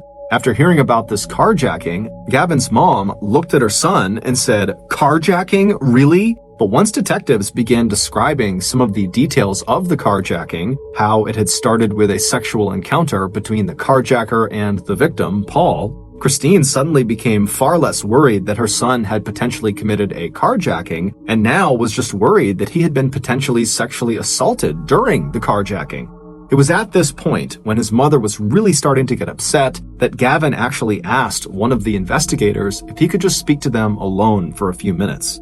And so, reluctantly, his mother and a patrol officer who had been in the room as well would leave the room, and then once Gavin was alone with the detectives, he would admit that, yes, he was the mystery carjacker. However, he wanted to correct a detail about that story, and he didn't want his mother to hear it. He told the detectives that he had agreed to meet Paul that night, but Gavin was not there to have sex with him. Instead, he had created a fake profile on Grindr to lure a gay man into meeting him so that he could rob them, and Paul was just the guy who had agreed to meet up. As far as Gavin was concerned, any man agreeing to meet a young man like him deserved whatever they got. When police felt satisfied that they had all the information they could get about the carjacking, they asked Gavin point blank if he had anything to do with Margaret's murder. And Gavin was just as adamant as his friend Zach that of course he knew about the murder. Everybody did, but he had nothing to do with it. The carjacking was his worst crime. Eventually, the detectives felt like they had gotten all the information they could from Gavin, and so they called his mother back into the room so they could release him. When she came back inside, the police told her that she and her son were free to leave for now, but before they left, the police would like to have a look at Gavin's cell phone. There was some information on there that could confirm some of the things he had told them, and so could she, his guardian, sign a consent form allowing them to do that. Gavin did not like this idea, but his mother did. She signed the form, and then moments later, the police had Gavin's phone, and the teenager and his mother were walking out of the station. A few hours later, the police would unlock Gavin's phone, and they would somewhat unintentionally discover something that shocked them to their core. Based on what they found on Gavin's phone, and on evidence that police would uncover over the next 72 hours following their conversation with Gavin, here is a reconstruction of what happened to 98-year-old Margaret Douglas on the day she died, April 6, 2018. At about 2 a.m. in the early morning hours of Friday, April 6th, Margaret's murderer walked the short distance from his house to her house. The temperature outside had dropped to about 30 degrees Fahrenheit, and it was snowing lightly. Margaret's street was a quiet one, each house separated from the curb by a wide strip of grass and a sidewalk, each house separated from its neighbor by a driveway leading to a detached garage. As the murderer reached the edge of Margaret's property, he looked in all directions to make sure no one was watching him, and then he quickly slipped down her driveway around to her backyard. Once there, he stepped up to the back door and peered through the glass. Inside, he could just make out the gleam of the metal sink set into the counter on the kitchen wall opposite him. Then he quietly turned the knob with a gloved hand. As he had hoped, the door was open, and a moment later, the intruder had stepped inside, out of the falling snow and the chilly air. After pausing for a minute to let his hands warm up and to look around and get his bearings, the intruder pulled his cell phone out of his pocket. He tapped the screen and entered his password, then he opened his camera and began taking a video. With his phone out in front of him recording, he began walking noiselessly through the kitchen toward the dining room.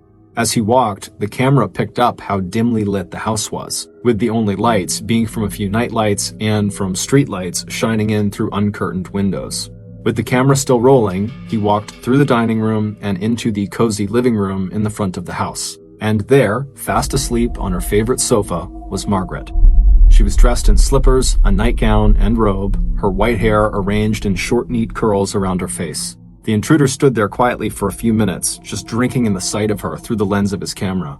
Then, moving soundlessly around the blue-carpeted room, he began taking a series of videos of Margaret from different angles and different vantage points, listening all the while to her gentle, steady breathing. He felt a rush of excitement as he imagined the moment when he would wake her up and she would see him standing there in her house in the dark for the first time. With that thought in mind, now standing off to the side behind a nearby armchair, the intruder made his first deliberate noise. A cough. He heard the rustle of fabric, and then, through the camera viewfinder of his phone, he saw Margaret wake up. Staring ahead out into the darkness of her familiar living room, Margaret seemed instantly aware that suddenly she was not alone. The camera picked up her scratchy whisper. "Is someone there?" As she turned her head in his direction, the intruder stepped out of his hiding place. As he did, his camera caught an image of Margaret's face, the look of shock and fear as she realized that she'd been right, that she wasn't alone, that someone was in the room with her. But before Margaret could raise herself from the couch, the intruder stepped closer to her. He wished there was some way to capture what he was about to do to her on camera, but for what he was about to do, he knew he needed two hands. And so he turned off his camera, he slipped his phone into his pocket, and then with both of his hands, he reached down and he grabbed Margaret and he pulled her off the couch and dumped her on the ground on her back. And then he stepped on top of her and then crouched down, straddling her chest, and then he reached down and he put two hands around her neck and he began to squeeze.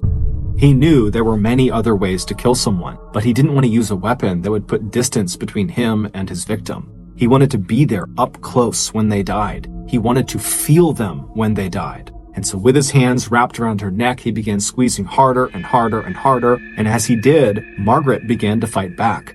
Even at 98 years old, Margaret was still strong and sturdy, her hands reaching up to pull his fingers away as she rolled from side to side, trying to get out from under her attacker. But he was just too strong, and he kept squeezing harder and harder. As soon as Margaret started to go limp from a lack of oxygen, the killer released her neck. Barely alive and barely breathing, Margaret had no strength left to try to get away, so she just laid there on her back, still. As she did, her killer, who was still straddling her chest, looked down at her with immense pleasure. Then he balled each of his gloved hands into fists and began punching her face over and over and over again. It was only after it was obvious that Margaret was already dead that her murderer finally leaned back and let his arms drop to his sides while he tried to catch his breath. Once his heart rate had slowed, Margaret's killer got back up onto his feet and then he dug his phone back out of his pocket. He removed most of Margaret's clothing and arranged her in various suggestive poses, taking more pictures and videos as he went, and finally taking a video of himself sexually abusing her corpse. It was almost 4 a.m. when the murderer finally noticed the time.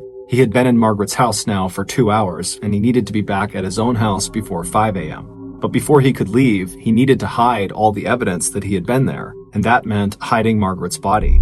Looking around the room, he spotted a small closet just to the right of the front door, Dragging her body across the room, he opened the closet door, and pushing and shoving, he finally managed to cram her body into the tiny space. After covering her with clothes and the vacuum cleaner, the murderer shut the door on her. Before leaving, the killer looked around the house one more time and noticed Margaret's bright red wallet sitting on an end table. Moving quickly now, he stepped over to the table, he pocketed the wallet, and then he headed for the back door of the house. Once outside again, the killer pulled off his blood-smeared plastic gloves and stuffed them inside of his jacket pockets. Just a few minutes later, the murderer was slipping quietly back into his own bedroom, just 5 houses away. What he didn't realize is that one of his bloody gloves that he had stuffed into his pockets had actually fallen out and was now laying in Margaret's backyard. 1 week later, on Friday, April 13th, after Gavin and his mother had left the police station, Wadsworth police would unlock Gavin's cell phone, and as they began looking through it, they found a folder labeled Dark. And in this folder were all the horrific videos and pictures taken of Margaret and her home on the night she was killed. The person who took those pictures and those videos, and who killed Margaret, was 17-year-old Gavin Ramsey. 3 days later, on April 16th, Wadsworth police arrested Gavin and charged him with the murder. Inside Gavin's bedroom, investigators would find the other plastic glove that matched the one dropped at the crime scene, and forensic tests on both gloves would show that the DNA and bodily fluids on the gloves matched Gavin's. Police also found Margaret's red wallet, along with notebooks belonging to Gavin that detailed his desire to kill, along with his detailed handwritten research into the crimes and methods of famous serial killers. Digging into Gavin's personal history, investigators also discovered that in the year preceding Margaret's murder, Gavin had applied for work at a local funeral home. This fact would be significant in light of a later court-ordered psychiatric report that showed that Gavin found sex with corpses exciting. Police theorized that Gavin, who had once gone to Margaret's house to ask if he could help her out with some yard work, which she didn't hire him for, chose Margaret as his victim because of her advanced age and lack of home security. In November 2018, 7 months after Margaret's murder, Ohio state prosecutors won a legal ruling that would allow the videos and images from Gavin's cell phone to be used as evidence against him in a public trial where Gavin would be charged as an adult. In response to this ruling, Gavin avoided a public trial by pleading no contest to 9 charges that included aggravated murder, aggravated burglary, kidnapping, and gross abuse of a corpse.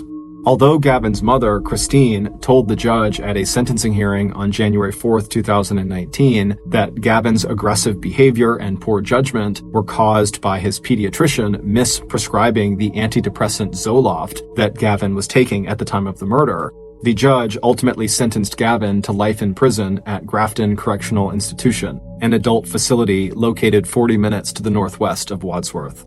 On Monday, April 16th, the same day that Gavin was arrested and charged with the murder, 98-year-old Margaret Douglas was laid to rest right beside her husband Donald on a quiet grassy slope in the Ohio Western Reserve National Cemetery. On her headstone, it just reads, "In God's hands, in our hearts." Thank you for listening to the MrBallen podcast. If you got something out of this episode and you haven't done this already, please invite the 5-star review button to come on over for a fun pizza party, but when they get there, only serve fermented herring. Also, please subscribe to the MrBallen podcast on Spotify, Apple Podcasts, Amazon, Google, and anywhere else you get your podcasts. This podcast airs every Monday and Thursday morning, but in the meantime, you can always watch one of the hundreds of stories I have posted on my YouTube channel, which is just called MrBallen. If you want to get in touch with me, please follow me on any major social media platform and then send me a direct message. My username on all platforms is just @MrBallen, and I really do read the majority of my DMs. Lastly, we have some really cool merchandise, so head on over to shopmrballen.com to have a look. So that's going to do it. I really appreciate your support. Until next time, see ya.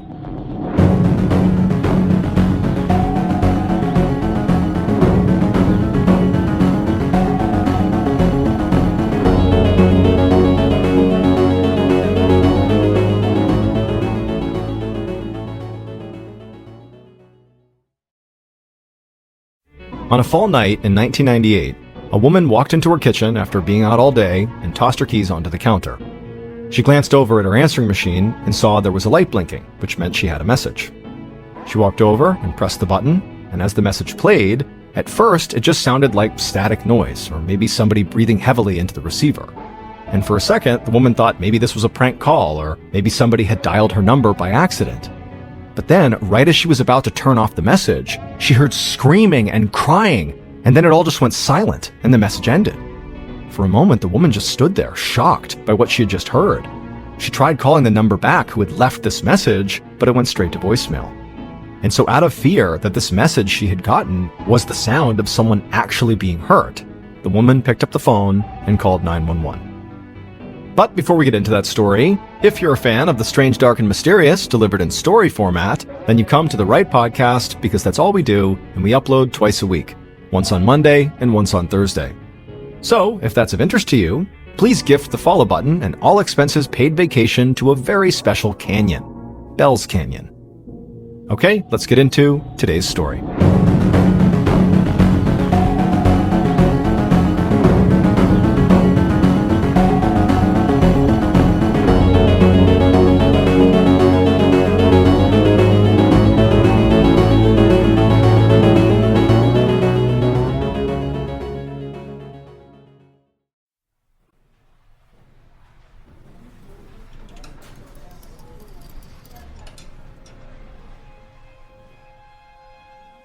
On Saturday, November 14th, 1998, 35-year-old Sarah Raris and her best friend Laura scanned the racks at a local clothing store in Howard County, Maryland. Sarah wasn't really looking to buy any new clothes, but she was desperate to distract herself from the horrible day she was having, and she hoped shopping might help with that. This was one of the weekends that her estranged husband, Lorenzo, had custody of their 1-year-old son, and Sarah hated every minute she was apart from her baby. Sarah and her husband were in the middle of a heated divorce and custody battle, and if she had her way, Lorenzo would actually never see their son again. Just then, Laura pointed out a shirt that she thought Sarah might actually like. It would look great with Sarah's red hair, she said. Sarah forced a smile, but deep down she knew that this retail therapy was not having the desired effect. Sarah continued to walk around the store, but she just couldn't shake herself out of her bad mood. And this frustrated her, because she'd always prided herself on being this really upbeat, positive person. In fact, up until about a year ago, Sarah's life had seemed almost perfect. She worked as a statistician for the National Security Agency, or NSA for short, helping solve a range of information security issues for multiple federal agencies. Sarah had always had a gift for mathematics, and so using her talent to help her country was like a dream job for her. Also, at the time, she had begun writing her first novel, a murder mystery about a brilliant statistician who solves crimes, and she and her husband Lorenzo had bought this beautiful house in a suburban neighborhood that looked like something out of a painting. The streets were lined with manicured lawns and white picket fences. And perhaps most importantly for Sarah, she had become a mother. But soon after her baby was born, things at home had begun to fall apart. Lorenzo didn't seem to want anything to do with helping raise the child, so Sarah quickly felt like she was juggling this important government job with taking care of a newborn baby all on her own. Also, Sarah's family lived about 1,000 miles away in Alabama, so they weren't able to help. Luckily though, her mother-in-law, so Lorenzo's mom, had pitched in and began babysitting whenever she could, and also helping Sarah with cooking and cleaning. But Sarah's mother-in-law worked full-time at a retirement home, so there was only so much she could do. And no matter how much Sarah begged Lorenzo for his help, he basically just refused. After almost a year of this, Sarah just couldn't take it anymore, so she filed for divorce. However, as soon as she did that, Lorenzo suddenly began acting like he wanted to be with their child all the time. And so he made the divorce and custody proceedings very difficult for Sarah. Back in the store, Sarah's friend Laura asked her if there was anything Sarah wanted to try on. Sarah thanked Laura for going out with her and trying to help her get her mind off of things, but at this point, she said she just wanted to go home. Laura said she totally understood, and the two friends said goodbye and headed to their cars in the parking lot.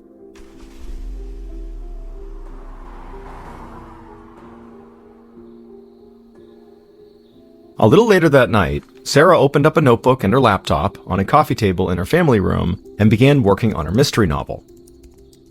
Then, at around 8:45 p.m., as she was still hard at work, she suddenly heard something and looked up, startled. She held her breath, trying to be as quiet as possible, but she didn't hear anything else. Still feeling unsettled, she got up, walked down the hallway to her bedroom, and then crouched down by her bed.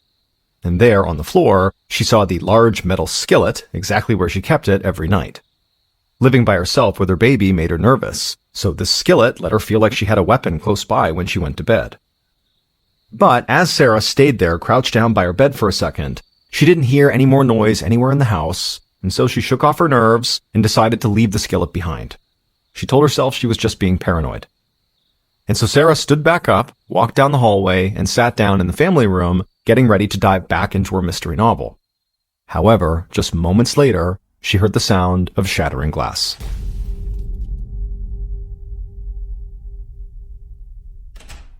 At 7:45 p.m. on the following night, Sarah's friend Laura got home after being out for most of the day. She walked into her kitchen and tossed her keys on the counter, and she noticed the light on her answering machine was blinking. And so Laura picked up her phone, hit a button to play back the message, and the automated voice on the machine told her that this message had come in the previous night at 8:56 p.m. Laura figured she must have missed the call the night before and just not noticed she had this voicemail before she went out earlier. The voicemail began to play, and at first all Laura heard was static, and she thought maybe somebody had dialed accidentally and not left a message. But suddenly she heard heavy breathing and then screaming and crying, and then the message ended. Then the automated voice gave Laura the option to dial the number of that caller back. Laura just stood there for a second, completely freaked out by what she had just heard. She snapped out of it and hit that button to automatically return the call, and when she did, it went straight to Sarah's voicemail. Laura's hands started shaking. Now that she knew it was Sarah who had left this message, it was like the urgency went through the roof. And so she hung up and tried calling her friend right back, hoping maybe this time Sarah would pick up. But again, it just rung and went to voicemail. And so Laura hung up and immediately dialed 911.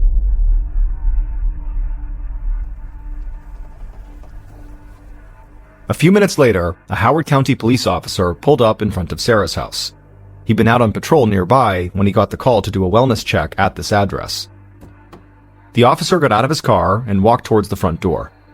It was dark out, but there were lights on inside the house and also out in front of the house.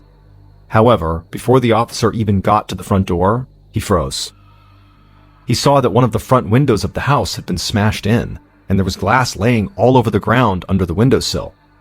His first thought was that he had just stumbled upon a robbery, and so the officer quickly went to the front door and knocked, but he barely waited before trying the doorknob.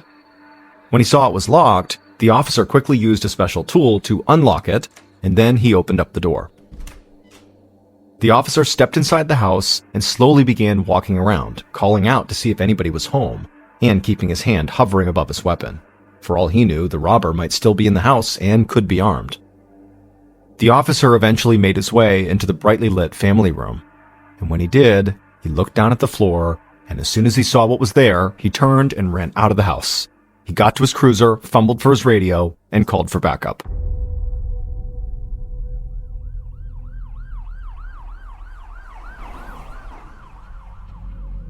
It was close to 9 p.m. that night when Detective Nate Reddig of the Howard County Police stepped out of his car and approached the officer who had first arrived on the scene. By now, this quiet neighborhood had come to life. Detective Reddig saw neighbors standing on their porches, staring at all the police and first responders swarming outside of Sarah's house. Reddig spoke to the responding officer who had come to the house for a wellness check. He was a young officer who now looked completely shaken by what he had seen inside of the house. Luckily, Reddig, who was more senior than this young officer, had a very fatherly demeanor about him. He was tall and still and always appeared to be in total control. He spoke in a calm voice with a Baltimore accent, and he was able to get the young officer to calm down and also give him a detailed account of what he had seen inside of the house that had shaken him so. After that, Reddig told the young officer to just stay outside, and then Reddig put on his gloves and walked to the front door. Once inside, Reddig went straight to the family room, and when he looked down at what was on the ground, it shocked him too. He'd just walked into one of the goriest crime scenes he'd ever witnessed in his many years as a homicide detective. A woman, who looked like she was in her 30s, was covered in blood, and there was blood spatter all over the walls and the floor. But that wasn't all. The woman had clearly been hacked and stabbed at with a blade so violently and so many times that her head had nearly been decapitated and her hands were barely connected to her wrists. Reddick's first thought was that this had to have been a rage-filled overkill. I mean, several of the wounds he was looking at that had been inflicted on this woman individually should have been enough to kill her. But she had several of those fatal-seeming wounds. Also, a scene this brutal typically meant investigators were dealing with a crime of passion. Detective Reddick saw a purse sitting on the nearby coffee table. He looked inside of it and found a wallet with a driver's license inside. Despite all of the blood, he could still match the victim to the woman on this ID. The victim was Sarah Raris. Reddick knelt back down to get a better look at Sarah. He saw all the blood on her clothes and skin, and the blood on the walls and the floor had all dried. And Reddick knew that the woman who had called police to do the wellness check said she'd gotten a frightening voicemail from the victim, from Sarah, the night before. So it seemed logical to him, especially based on the dried nature of the blood, that Sarah had already been dead for 24 hours or so. Reddick stood up, walked back outside, and joined several forensics technicians and police officers who had also just arrived at the scene. He told the officers to start by talking to the neighbors, many of whom were still standing around and watching from their porches, to see if any of them had seen anything strange or heard anything strange the night before. Reddick hoped in a quiet neighborhood like this that maybe somebody heard the sound of that window shattering and came outside to take a look. Maybe they saw something. As the forensics team entered Sarah's house and began searching for prints and DNA samples, Reddick also went back inside and began a full walkthrough of the house. And as he did that, he noticed that somebody had clearly ransacked the place. But Reddick immediately thought this was all just staged to look like a robbery. It looked like a VCR had been pulled off its stand and stolen, there were VHS tapes littered all across the family room floor, and the kitchen drawers had all been pulled open. But Sarah's purse with cash and credit cards in it had been left behind on the coffee table, and so too had her jewelry and laptop, which were worth way more than a VCR. And so Reddick did not think this looked like a robbery gone bad. Also, just the brutality of the murder itself backed up his theory. As far as he was concerned, there was no way Sarah had been killed just by some random burglar. After searching the house for well over an hour, Reddick reconvened with the rest of the team. Forensics technicians had found bloody handprints on the wall, but those just indicated that the killer had been wearing gloves. But they did find several bloody footprints leading from the family room to the broken window and into the front yard. They would use these prints and the blood on the body, walls, and the floor to see if they could get any DNA samples that might belong to the killer. The officers who had been out canvassing the neighborhood said that unfortunately, nobody had seen or heard anything strange the night before. In fact, nobody had even noticed the shattered window at Sarah's house until the police arrived. This surprised Detective Reddick. I mean, this was not a neighborhood that experienced much crime at all, and so he really hoped that somebody had heard that broken glass and maybe thought there was a break-in going on and went out to investigate, but clearly not. But even still, the forensics team had plenty of samples for testing, and because of the brutal, sort of rage-filled nature of the crime, Reddick felt like he could start narrowing down potential suspects to only people who had a close, intimate relationship with their victim, Sarah. Reddick also knew there was another huge piece of evidence that was not in the house, the voicemail message that her friend Laura got that might have recorded her murder.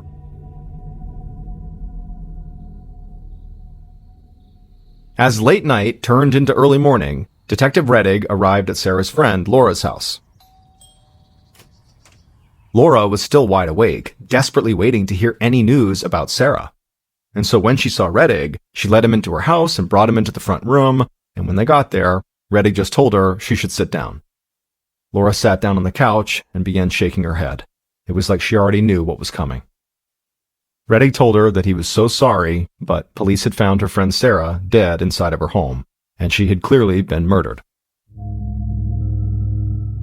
Even though Laura by this point had sort of been expecting the worst, she refused to accept this at first. She said there was no way Sarah was gone. It had to be a mistake. Reddick watched Laura completely break down on the couch, sobbing and just repeating that police must have made a mistake. He again told her how sorry he was, and eventually Laura did begin to breathe a bit easier, and she wiped the tears from her eyes, and then she looked right at Reddick and said something that totally threw him for a loop. Laura told him that the police needed to arrest Sarah's soon-to-be ex-husband, Lorenzo, right away, because he was the one who had killed her. Rettig was used to victims' friends and family suggesting who they thought might have committed a murder, but it was Laura's complete confidence that just seemed strange to him. He told Laura that Sarah's husband, Lorenzo, would definitely be brought in for questioning, especially considering, it sounded like they were going through a divorce. Generally speaking, spouses and intimate partners were always the first suspects in murder cases like this. But Laura told him it wasn't just that they were getting a divorce. It was also that Sarah and Lorenzo were in the middle of this nasty custody battle over their child, and Laura said that Sarah was just plain terrified of Lorenzo. Laura told Rettig that Lorenzo had been living with his mother since he and Sarah had gotten separated. But one time, Lorenzo had shown up at Sarah's house and literally threatened to kill her. Sarah was so afraid that he would come back to hurt her and take their son far away from her that she kept a metal skillet under her bed as a weapon in case he ever showed up. Now, Rettig would obviously have to follow up on this claim. He had no idea if Laura was telling the truth or not, but it definitely seemed like Laura was being truthful, and he felt like he needed to act fast in case there was a chance that Lorenzo really was trying to leave town and take he and Sarah's son with him. And so Rettig asked Laura for her answering machine. That way police could study the message Sarah had left her. Laura said that was fine. She got up, unplugged the machine, and handed it to him. And then very quickly, he left her house with the machine and rushed out to his car. On his way back to the station, Rettig called in to ask for any records they had on Lorenzo Raris. And when he got back to his office, he found a file folder waiting for him on his desk. It would turn out Laura had been telling the truth. Sarah had called the police on her estranged husband, Lorenzo, a few months earlier, claiming he had threatened to kill her. Police had removed Lorenzo from the premises, and there was still a court order in place forbidding him from returning to Sarah's house. After reading this report, Rettig didn't waste any time. He requested a search warrant for Lorenzo's mom's house, Lorenzo's car, and for Lorenzo himself. This warrant would allow police to demand fingerprints and DNA samples from Lorenzo. Finally, Rettig sent 2 of his team members to Lorenzo's mother's house, where Lorenzo was living. They couldn't go into the house until the search warrant was granted, but Rettig wanted to have his eyes on Lorenzo, just in case he tried to make a run for it. By 10 a.m. on November 16th, so the day after Sarah's body was discovered, all of Detective Rettig's warrants had been approved. And so even though he had just worked through the night and he was starting to feel exhausted, he still gathered up several members of his team and they headed to Lorenzo's mom's house.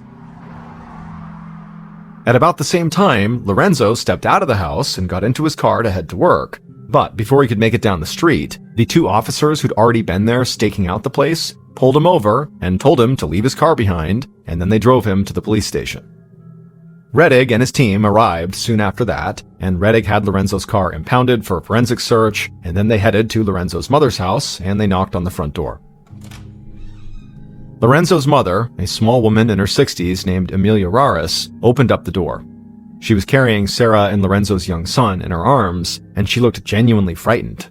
She didn't understand why there were police at her house. But very quickly, Rettig broke the news to her. He told her that unfortunately, her daughter-in-law, Sarah, had been killed the night before, and even though this is very abrupt and shocking for her, they did need to search her house and also ask her some questions. Amelia stared back at Rettig in total shock. She said that wasn't possible. Her son Lorenzo had just seen Sarah a couple of days ago to get their son. Rettig said he was terribly sorry, but this was the truth. And then he showed her the search warrant and said they really needed to come inside. Amelia nodded, still in shock, and led them inside. And then it was like she was on autopilot and just asked them if she could put the baby in his crib. Rettig said that was fine, and while Amelia sort of shuffled off, he instructed his team to do a thorough search of the house. A few minutes later, Amelia came back, still looking very confused and shocked, and she walked with Rettig into the kitchen. Rettig again apologized for the whole situation and for having barged into her home like this, but quickly asked her point blank if she knew where her son Lorenzo had been on the night Sarah had been murdered. She told Rettig she had had a late shift at the retirement home where she worked that night, so she didn't know. But her other son, Mike, would know where Lorenzo had been. And so Amelia called out for Mike. And suddenly, this man in his late 20s walked into the kitchen. It was Mike, and he looked just as frightened as his mother. He clearly had just been listening intently to Detective Rettig and Amelia have this conversation about Sarah being murdered. And so Rettig, who could tell Mike already knew what happened, he just asked the same question he had asked his mother. Did Mike know where Lorenzo had been on the night of Sarah's murder? Mike immediately stared down at the floor and just began shifting back and forth on his feet for a minute without saying anything. And then he looked up at Rettig and slowly nodded and said Lorenzo had actually been home that night. In fact, he and Lorenzo had hung out together that night for a little while before Mike had to leave for a night shift at his job. Rettig thought Mike seemed like he was hesitating as he was saying this, and so he couldn't tell if Mike was just nervous or scared or if he was trying to hide something. But either way, Rettig never put much stock in family-related alibis. Parents and siblings would often go to great lengths to protect a loved one, even if it meant lying to the police. And on top of that, even if this alibi were legitimate, Mike did not seem particularly clear on what time he actually left the house to go to that work shift. And so really, this alibi did not let Lorenzo off the hook at all. After that, Rettig joined his team and searched the house. Nothing really jumped out at them, no piece of evidence that made it clear Lorenzo could be a killer, but they were able to pull some fingerprints, and they collected a number of physical items that could be evidence that might help the investigation.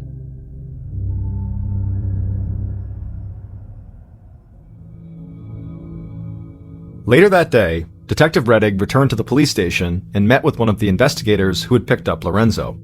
And this investigator told Rettig that there was something really strange about this whole thing. He said that when he and his partner met Lorenzo, one of the first things they told him was that his wife had been killed. And Lorenzo reacted by bending over and heaving and sobbing, but then when he stood back up again, it was clear he had not actually been crying at all. It was all an act. Now, Rettig didn't want to jump to conclusions here, but it was hard to deny that things were really lining up against Lorenzo. He was already an estranged husband in a heated custody battle who had previously threatened the victim, and now he seemed to be fake crying at the news of his wife's murder. The investigator told Rettig that Lorenzo was in an interview room, so Rettig grabbed a cup of coffee and headed that way. And after a few minutes of talking to Lorenzo, Rettig felt like his case was only getting stronger. The conversation they had was relatively short and to the point. Lorenzo said he was at his mother's house at the time Sarah had supposedly been killed, just like his brother Mike had said. Lorenzo also made it clear that despite all of the custody issues, he still cared about Sarah a lot, and he would never hurt her. But it was not Lorenzo's answers or his sort of flimsy family alibi that made Rettig feel like Lorenzo was now definitely his primary suspect. Instead, it was Lorenzo's attitude during this short interview. Rettig thought every answer this man gave him sounded smug and arrogant. And when he talked about his wife's death, he didn't show any emotion at all, despite the huge crying display he'd put on for the other investigators when they first told him about it. At the end of the interview, Rettig called in an officer to take Lorenzo's fingerprints and to swab his cheek for a DNA sample. After that, Rettig wanted to keep Lorenzo in custody, but he didn't have enough evidence to do that, so he had to let him go. But Rettig felt confident that it was only a matter of time before Lorenzo would be back at the station, back in police custody.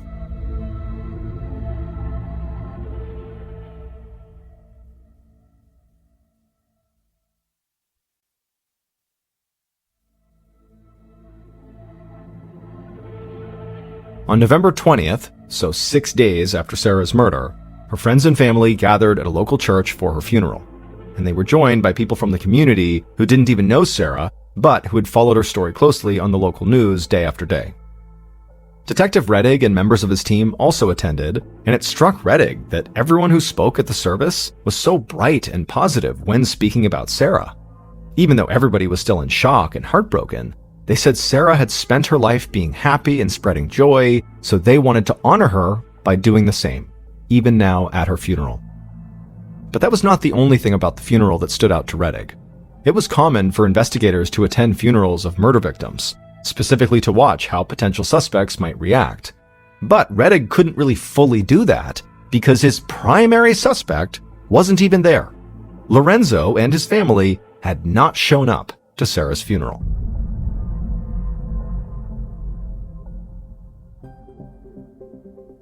About a week after the funeral, Rettig was sitting at his desk going over notes from the search of Lorenzo's mother's house. Nothing had really come from the search so far, and he was starting to feel stuck. He was still waiting on DNA test results from the crime scene and Lorenzo's car, and without these results, or some clear evidence from the search, he still couldn't move in on Lorenzo, or anyone else for that matter. Just then, Rettig heard somebody call his name, and he looked up and he saw an excited officer flagging him down, telling him there was something he needed to hear right away. And so Rettig followed this officer down a hallway to a small room where a member of the investigative team was hunched over Laura's answering machine. This investigator had spent days trying to break down the voicemail recording of the breathing and the screaming and the crying into small sections to see if he could isolate anything that would help. The investigator, when they saw Rettig, waved him over and rewound the voicemail Sarah had left on the night of the murder and played it back. And when it reached a certain spot, the investigator stopped the message and looked at Rettig like he had just discovered something major. But Rettig just shook his head and said he wasn't really sure what he was supposed to have just heard. And so the investigator rewound the message again, played it, and then stopped it at that same point. And then did it a few more times, going back to the beginning, playing it and stopping it at that exact same spot. And eventually, Detective Rettig knew why the investigator was so excited. Because in the middle of all the screaming and the crying they had just listened to, Rettig thought he heard Sarah say one word, a name: Mike. Detective Rettig quickly dispatched 2 officers to pick up Lorenzo's younger brother, whose name was Mike, and they found him at his mother's house. Later that day, Rettig sat in an interview room across from Mike, just like he'd done with Lorenzo. But after only a few minutes of speaking to Mike, Rettig felt like these 2 brothers could not be more different. Where Lorenzo had come off as arrogant and uncaring, Mike seemed shy and sensitive. Talking about Sarah's murder clearly upset him. Rettig wondered if maybe Lorenzo, the older and seemingly more domineering of the brothers, had pushed Mike to maybe murder Sarah on his behalf. But Mike stuck to the same story he told Rettig when they met at the house. He said he had seen Lorenzo at home before he headed out to work. After the interview, Mike agreed to provide some DNA samples, and he also asked if someone could drive him to work, because he didn't want to be late. Rettig said he'd be happy to, and before long, he was driving Mike across town to his job. And as they drove, Rettig didn't push Mike too hard, but he did say he thought Mike knew more about the murder than he was letting on. Mike didn't respond. However, when Rettig dropped him off at work, Mike stepped out of the car and then fell to the ground and started vomiting. Rettig immediately got out and helped Mike stand back up and get him cleaned off. But as he watched Mike walk into work, Rettig now felt completely sure that Mike, and maybe even his mom Amelia, were hiding information about Lorenzo.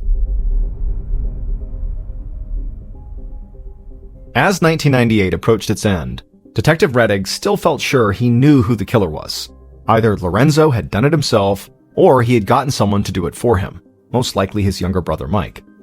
But before New Year's, the detective got the DNA results he'd been waiting for, and nothing from the crime scene matched Lorenzo or Mike's DNA.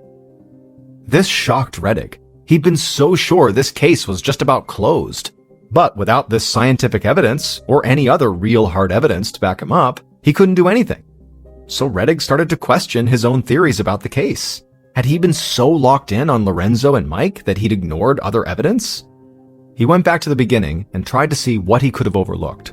And so he dug into Sarah's job at the NSA, thinking maybe the murder could have some connection to her role there. It did seem far-fetched, but if she was involved with sensitive intelligence reports, he at least wanted to look into that. Rettig reached out to a contact at the NSA, and they told him they would look into it. But within days, the NSA contacted Rettig to tell him there was nothing they could find about Sarah's murder that seemed even remotely connected to her work. The fact that Rettig had gone from feeling like he was close to bringing Sarah's killer to justice to feeling like he suddenly had nothing to go on started to weigh heavily on him. He began having trouble sleeping, and he also started seeing that horrific image of Sarah lying there in her house all the time. But no matter what avenue he pursued, nothing new turned up. And so now this case, which had seemed like a slam dunk, started to go cold.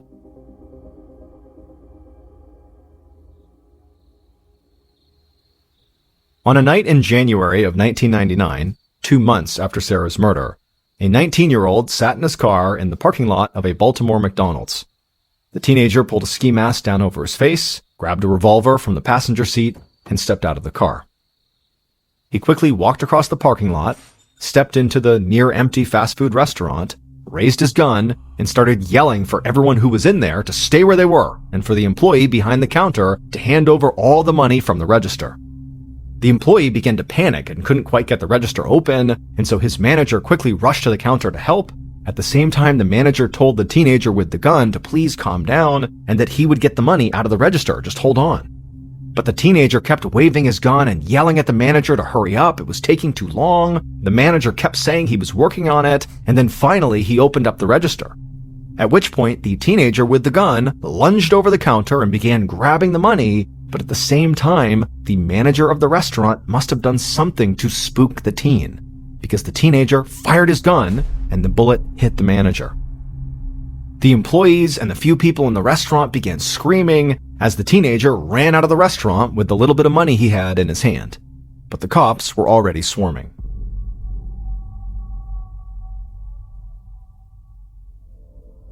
On an afternoon in August of 1999, so 7 months after the fast food restaurant robbery and 9 months after Sarah's murder, an officer rushed over to Detective Reddick's desk and told him there was a phone call he had to take. Reddick went to the officer's desk and grabbed the phone, and a detective from nearby Baltimore County introduced himself. This Baltimore County detective said he was pretty sure Reddick had not heard about a Baltimore County McDonald's getting robbed at the beginning of the year. Reddick sort of laughed and said that he had not heard anything about that. The Baltimore County detective said it was the craziest thing, but the person who had robbed that McDonald's and actually shot the manager of that McDonald's was a 19-year-old kid named Ardale Tickles. This kid was in jail for the robbery and the shooting, and recently he'd begun bragging to other inmates that he knew everything about the murder that had been all over the TV, the one where the woman had been killed in Howard County, Sarah Raris. Detective Reddick felt a rush, and he almost didn't know what to say. He'd reached the point where he wasn't sure if he'd ever find any new evidence in Sarah's murder. Still, Reddick knew that inmates often bragged about murders they knew nothing about, especially if those murders had been all over the news for weeks, like Sarah's had. The other detective agreed with Reddick, but he said this was different.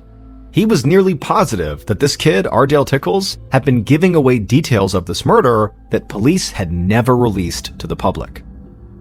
Reddick thanked the detective for the call and said he was heading that way right now. As he rushed out to his car, Reddick felt more optimistic than he had in months, and he thought he might finally find justice for Sarah. And after meeting with the young inmate, Ardale, Detective Reddick was sure Ardale was telling the truth. He did know things that only the killer, or someone who had at least spoken to the killer, would know. It would take a little more time for Reddick and his team to get the concrete evidence they needed, but almost exactly a year after the investigation began, they finally knew who had murdered Sarah Raris.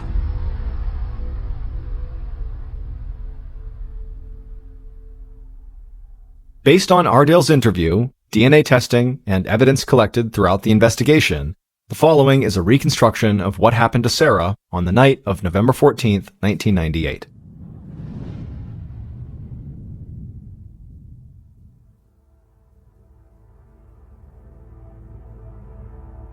On that night, the killers sat in their car a few houses down from Sarah's. They slipped on a pair of leather gloves, checked the hunting knife sheathed on their hip, and stepped outside.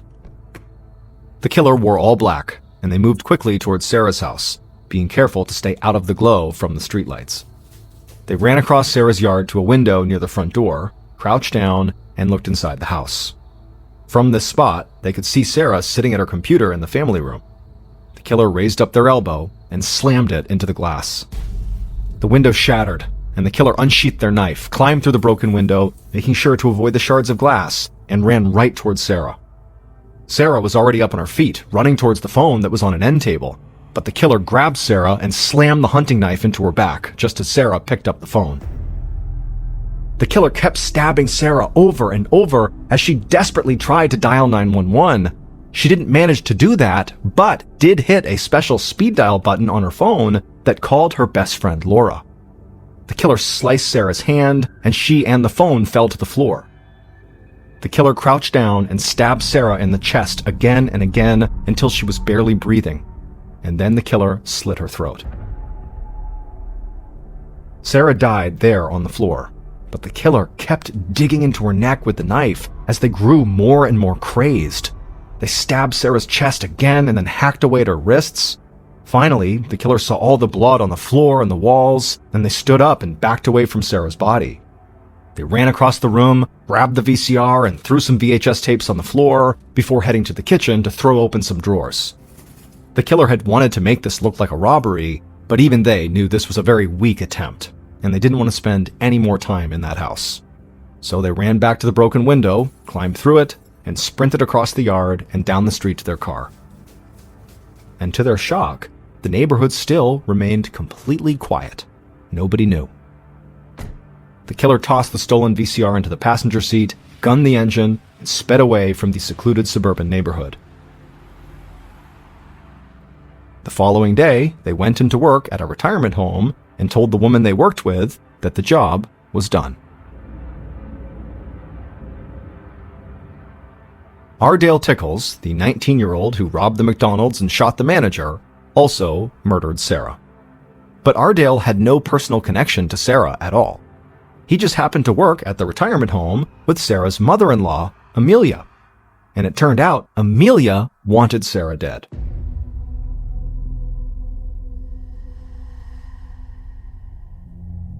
Amelia never thought Sarah was good enough for her son Lorenzo. She claimed Sarah was a loose woman and was having all these online relationships with other men. Now, even though there was absolutely no proof of this, Amelia still did not want Lorenzo to be with Sarah. And these feelings only got worse when Sarah and Lorenzo had a baby together. Amelia thought Sarah was a terrible mother, and so whenever Amelia would babysit, she would give Sarah all this unsolicited, extensive parenting advice. But Sarah often rejected her advice. And so Amelia felt disrespected and angry on top of detesting Sarah. And so when Sarah filed for divorce and tried to gain full custody of her grandson, Amelia decided Sarah had to die. Now, Amelia knew she could not carry out the murder herself. So she offered Ardale, the 19-year-old young man she worked with, $3,000 to murder Sarah for her, and Ardale accepted. And for several months after the murder, it looked like Amelia might actually get away with it. Detective Rettig had focused the bulk of his investigation on Amelia's sons, Lorenzo and his brother Mike. Rettig had never even considered Amelia a suspect. And when no concrete evidence against her son surfaced, Amelia believed investigators would just leave the family alone and go down some other path. But in early 1999, Ardale robbed the McDonald's and shot the manager, got caught, and while he was in jail, began bragging to other inmates about how he'd been involved in a highly publicized murder. When Rettig and detectives from Baltimore County interviewed Ardale, he admitted to killing Sarah.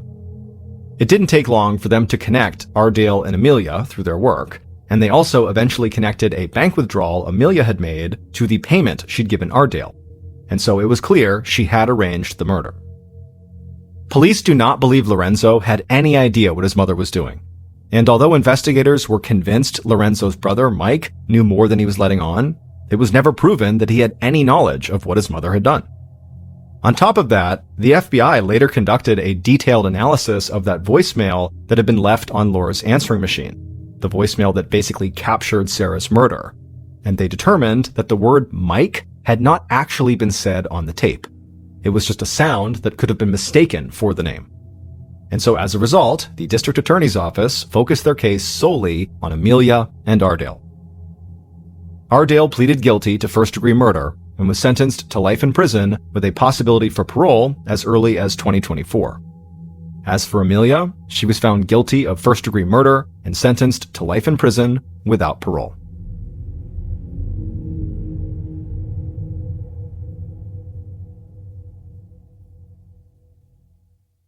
A quick note about our stories. They are all based on true events, but we sometimes use pseudonyms to protect the people involved, and some details are fictionalized for dramatic purposes.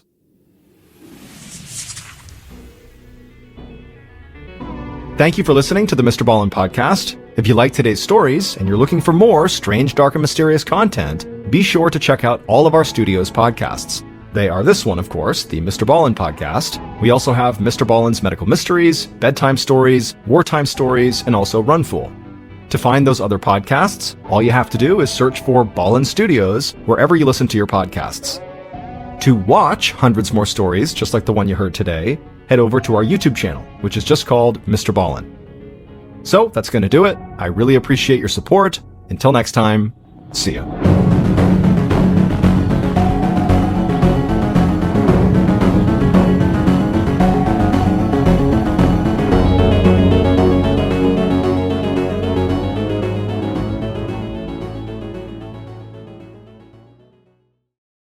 One night in March of 2016, two friends sat on a couch in Lunel, France, watching a true crime show on TV.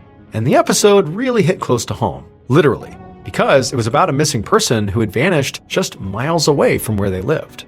And so they're watching the show, and then all of a sudden, in the middle of it, one of the friends suddenly stood up and began pacing around the room, muttering to themselves. And when the other friend, who was still sitting on the couch watching this, asked them what was wrong, they were not ready for the answer. But before we get into today's story, if you're a fan of the strange, dark, and mysterious delivered in story format, then you've come to the right place because that's all we do. So if that's of interest to you, please offer the follow button a really nice, really expensive steak dinner. But make sure you first significantly dull their steak knife. Okay, let's get into today's story.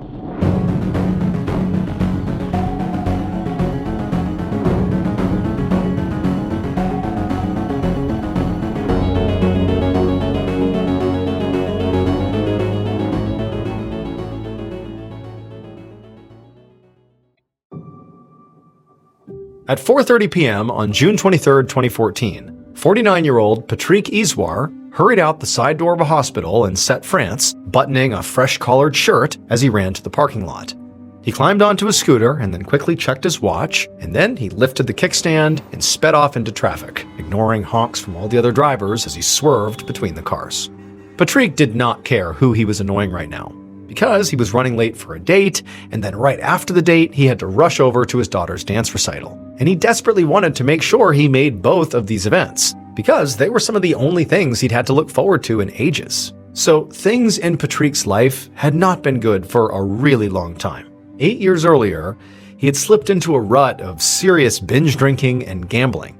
And one day, when he was drunk, he had actually struck his wife. Following that, his wife had divorced him, and he'd lost custody of his daughter, Alabama, who was now 12 years old. After that, Patrick's life really did not get any better. He had moved in with his elderly mother, and his drinking had only gotten worse, and his gambling continued to the point where he basically gambled away most of what he made by working as a hospital janitor. And then after that, he'd gotten involved with a married coworker, and then when her husband found out about this affair, she died of an apparent suicide. Her death had been 5 years earlier, and it had been so traumatic that Patrick had barely dated since. He had just about resigned himself to a life of bachelorhood, when actually a few weeks earlier, he had gotten a call from the woman he was now going to meet, Audrey Levay. But Patrick was now running so late for his date that he worried Audrey might not wait around for him.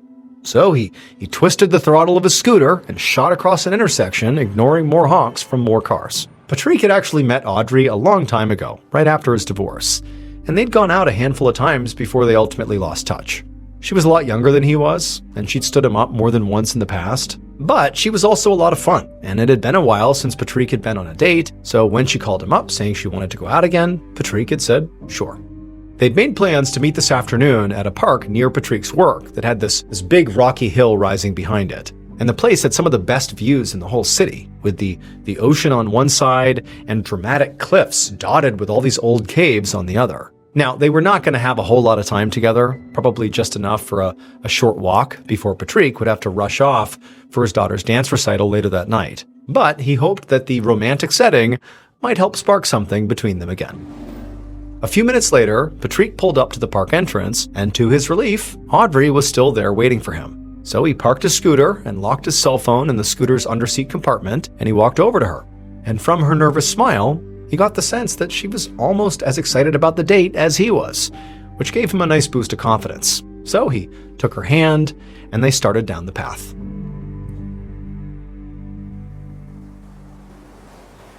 Around 8 a.m. the next morning, 10 miles up the coastline from where Patrick and Audrey had been walking at that park, Patrick's older brother, Mark Iswar, stood on the deck of his boat, pulling a big oyster trap out of the water.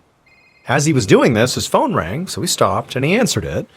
But before he could even say hello, his mother's very worried voice came across the line, asking if he knew where Patrick was. Mark frowned because Patrick lived with their mother, so she should know better than he would. But his mother explained that Patrick hadn't come home last night. He also wasn't answering his phone, he hadn't shown up to work that morning, and perhaps most concerning of all, he'd missed his daughter's dance recital the previous evening. And it was this last fact that made Mark think that something might actually be wrong here, because he knew how much Patrick loved his daughter and how much he was looking forward to that recital. So he promised his mother he would get to the bottom of it. Then he hung up and began calling Patrick's friends.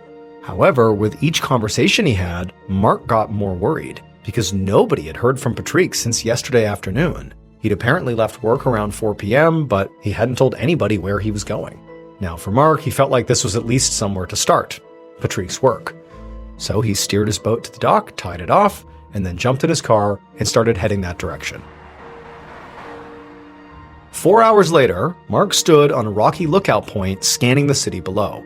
Patrick's hospital stood in the middle of Set's business district, which was packed with canals and cafes and tourist spots, and Mark and a handful of Patrick's friends had spent all morning checking them one by one, looking for Patrick, but they hadn't found him or any sign of him. And so now Mark had turned his focus to some of the more remote areas around the city, like the hill behind the park where he now stood.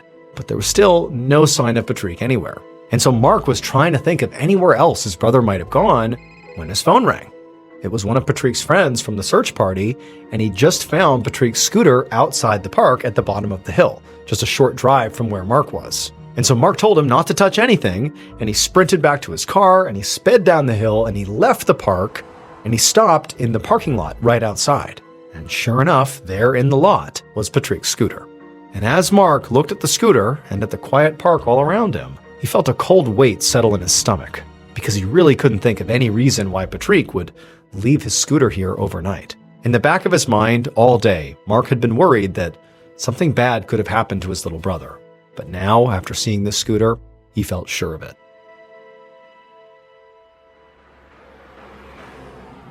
Almost 2 weeks later, at 8 a.m. on July 5th, 2014, Detective Boris Verrier took the exit ramp toward the French town of Set.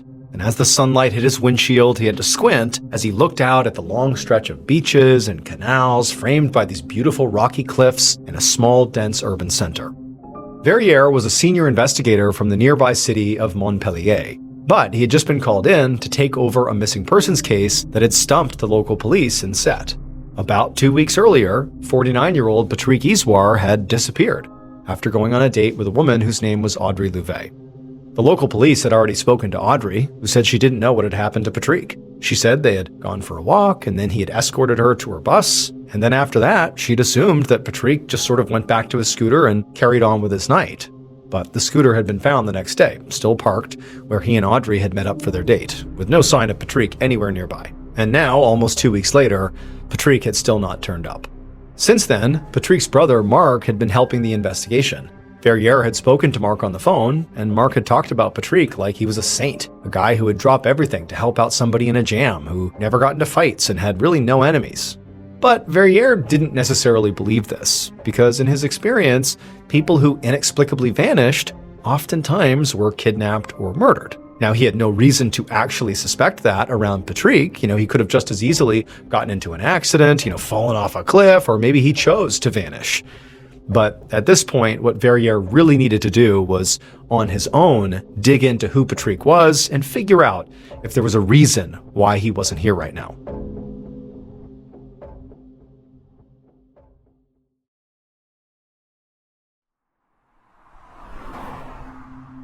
A few minutes later, Verrier followed Patrick's ex-wife, whose name was Claude Ozize, into her living room, and they both sat down.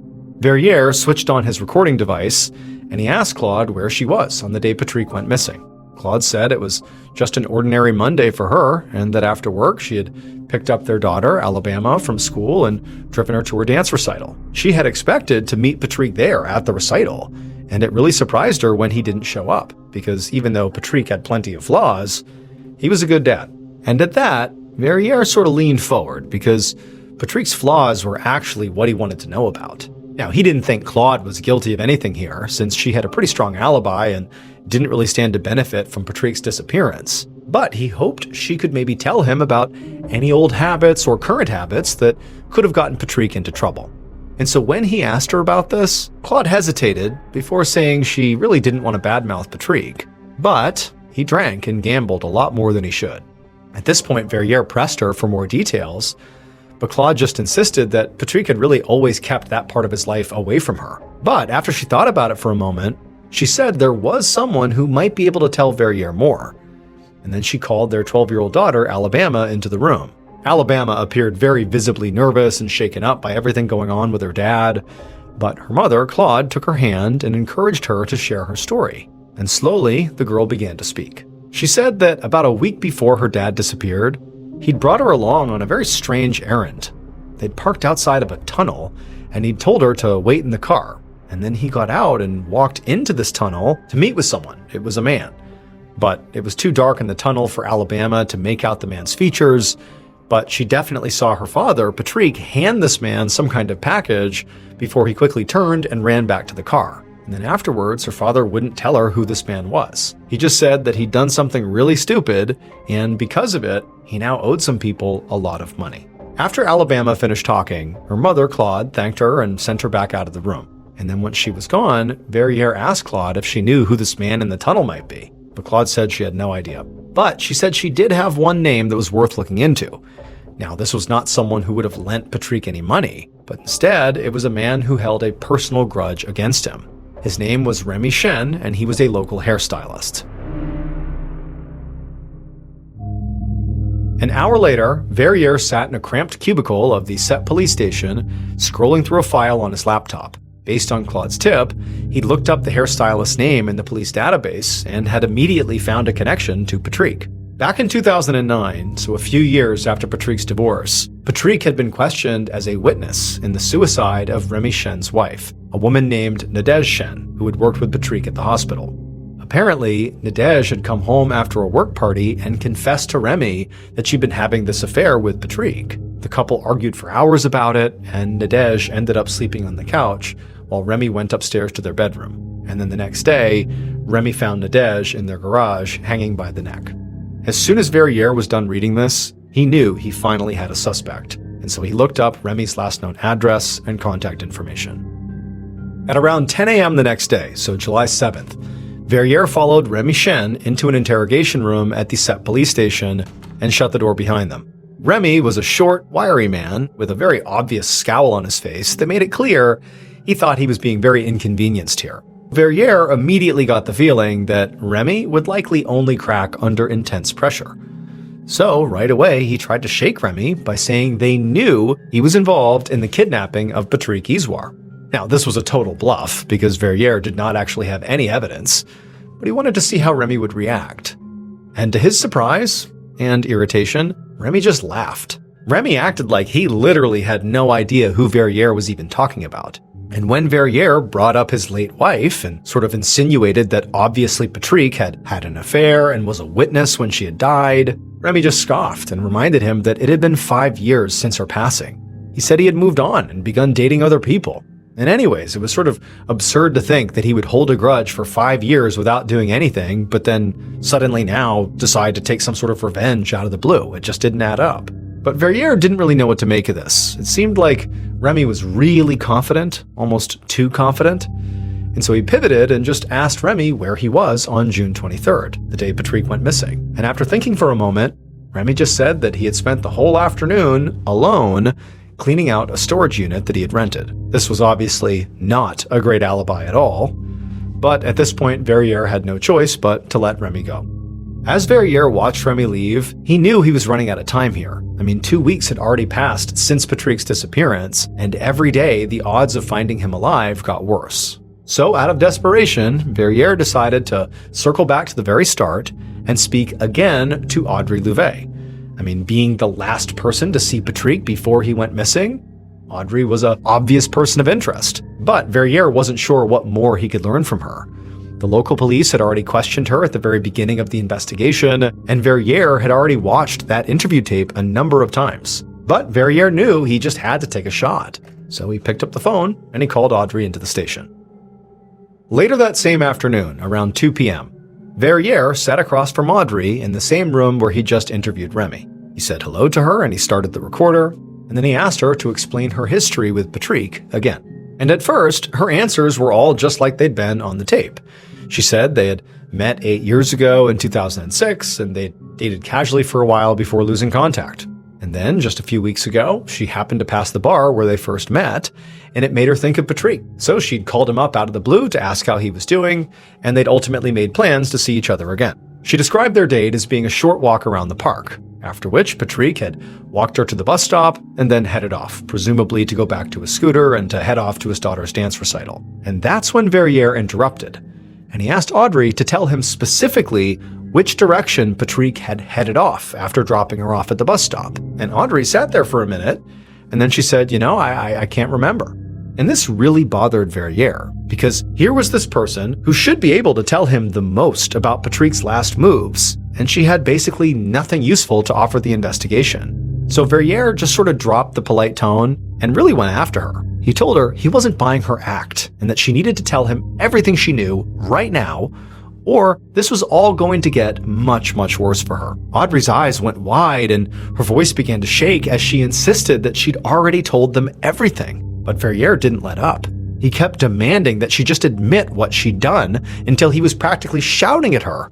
And Audrey was in tears and she was repeating over and over that Patrick had been fine when she left him. She just didn't remember all the details. And finally, Verrier backed off. He'd run countless interrogations throughout his career, and his gut was starting to tell him that Audrey's fragility was not really an act here. He'd pushed her as hard as he could, and he had to admit that maybe she was just telling the truth. A little while later, after Audrey was gone, Verrier sat alone inside the interrogation room, thinking about the case.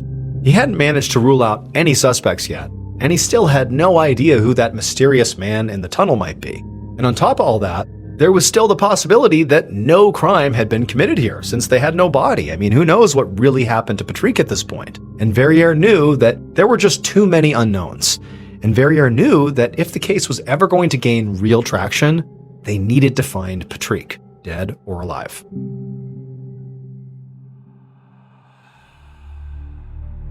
Around 11 a.m. on July 17th, so 3.5 weeks after Patrick Isouard disappeared, Detective Boris Verrier parked along the shoulder of a winding roadside in the French town of Sète. He got out of his car, he stooped beneath a strip of yellow police tape, and he headed across the long strip of dry grass leading up to a sheer cliff wall.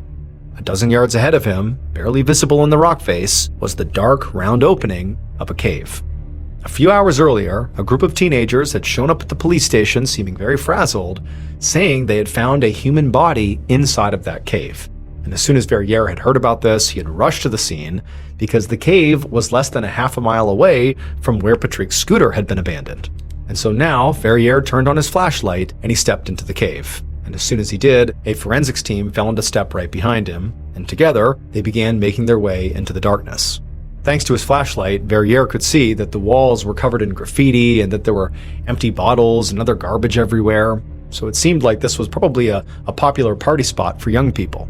As they moved deeper, the cave split off into a maze of all these different narrow tunnels, and just as Verrier was about to direct his team to spread out and begin searching all of them, he passed by one of these tunnels that absolutely reeked. And so Verrier stopped what he was doing and just aimed his flashlight down this particular tunnel.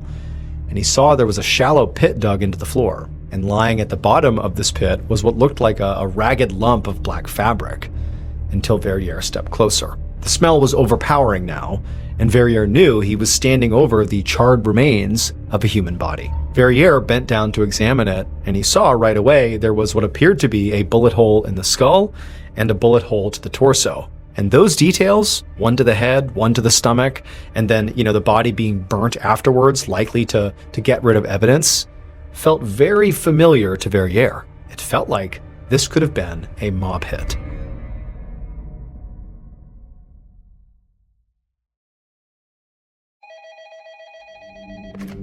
A year and a half later, so just before Christmas of 2015, Detective Verrier was in his office in Montpellier when his phone rang. It was Patrick's older brother, Marc, calling to ask for updates on his brother's case, again. And Verrier sighed because the truth was, he had nothing new to report. The body in the cave had been confirmed to be Patrick, and so Verrier had hoped that that discovery would lead to all these new leads. But after scouring the cave for clues and testing the cigarettes from the scene for DNA and speaking to the teenagers who reported the body, the case just hit a dead end. Now, the mob-like execution style did line up with a theory that Verrier had that, maybe Patrick had been killed over a gambling debt, by the mob basically, or someone who was affiliated with, organized crime. But Verrier had never been able to actually uncover any trace of Patrick having any sort of debt that would get him killed. Also, he still had not been able to identify that mysterious man in the tunnel that Patrick's daughter had mentioned. And so that left Remy and also Audrey as his only suspects. And Verrier had placed both of them under surveillance, but so far, neither of them had done anything suspicious. So the investigation was now stuck, and Verrier understood that Patrick's family was really out of patience here. So he was not surprised that when he admitted he still was not ready to make an arrest, Mark snapped. He told Verrier that if the police weren't capable of solving this, he was going to take matters into his own hands. 3 months later, on a night in March of 2016, Detective Verrier sat down on his couch in his living room to watch something that he'd been warned was coming. Mark had convinced the producers of a national true crime TV show to do an episode on his brother's case, and the episode was airing tonight. And as the show started, Verrier felt a knot of anxiety, because Mark knew details about the investigation that were not meant for the public, and if he shared them on this show, it could seriously compromise the case. But obviously, Verrier was also just curious to see how the episode had turned out, and part of him hoped that maybe renewed public attention might actually help the case. And as Verrier watched the show, he was relieved to see that Mark wasn't there to talk about case specifics. He was there to talk about Patrick. Mark described his brother as this hardworking father who never seemed to catch a break in life, and who at the very least deserved justice. And at the end, he put out a simple plea for anyone with information to please come forward. When the show ended, Verrier did not really feel worried anymore that anything that had been revealed on the show was sensitive or that it could negatively impact the actual investigation. But he also knew that, the impact the show was going to have was probably going to be pretty small. Like, he didn't expect anything to come of this plea for help from the public. However, he would be wrong, because the next morning, Verrier's phone would ring. And an hour after that call came in, Verrier was ringing the doorbell of an apartment building in Lunel, which is a town close to Set. A woman would answer the door, and when Verrier flashed his badge, she invited him inside. The woman, whose name was Sophie, had reached out to the police after watching Mark's interview on TV, saying she did have information about Patrick's case. And so Verrier followed her into her kitchen, and he sat down across the table from her, and he turned on his recorder, and he told her to just start from the beginning. And the moment the story began to spell out, Verrier knew he'd solved the case. Based on the evidence collected at the crime scene and witness testimony, the following is a reconstruction of what police believe happened to Patrick Iswar on the afternoon of Monday, June 23, 2014.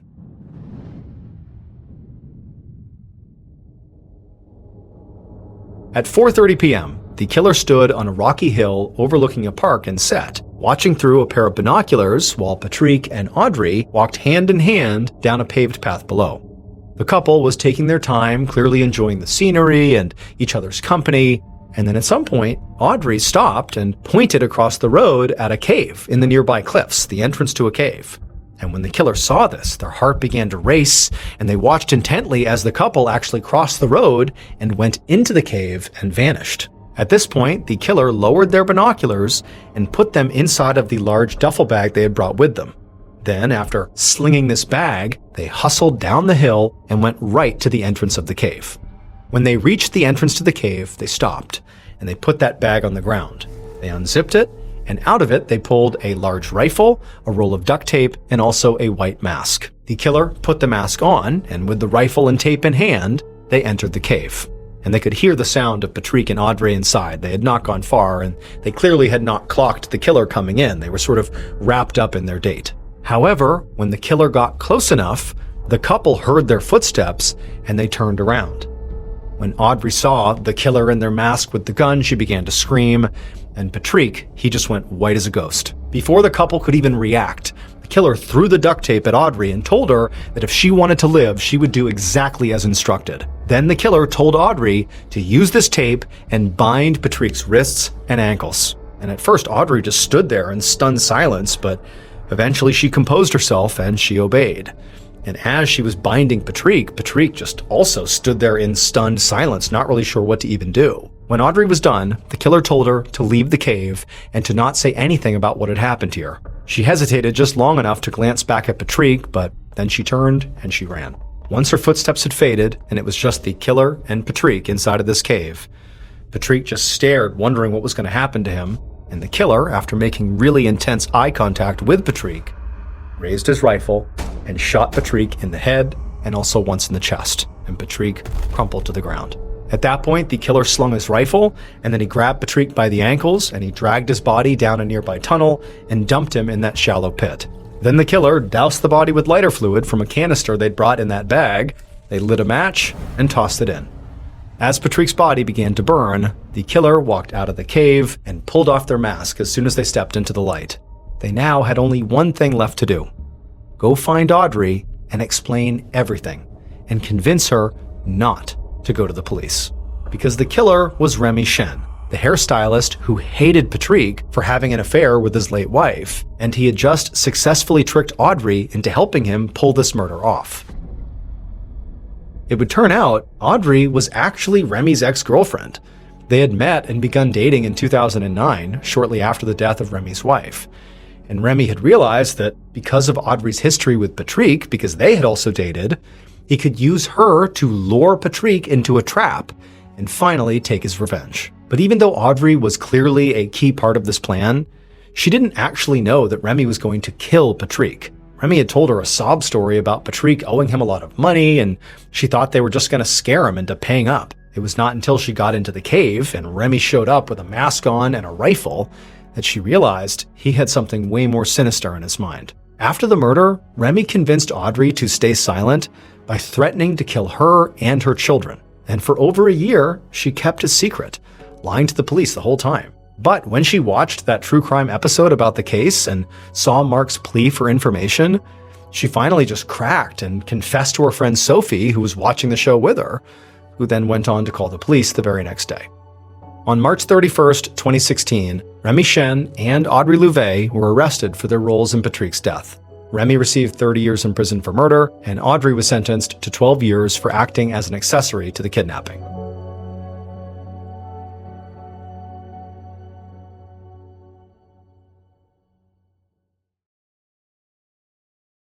A quick note about our stories: they are all based on true events, but we sometimes use pseudonyms to protect the people involved, and some details are fictionalized for dramatic purposes.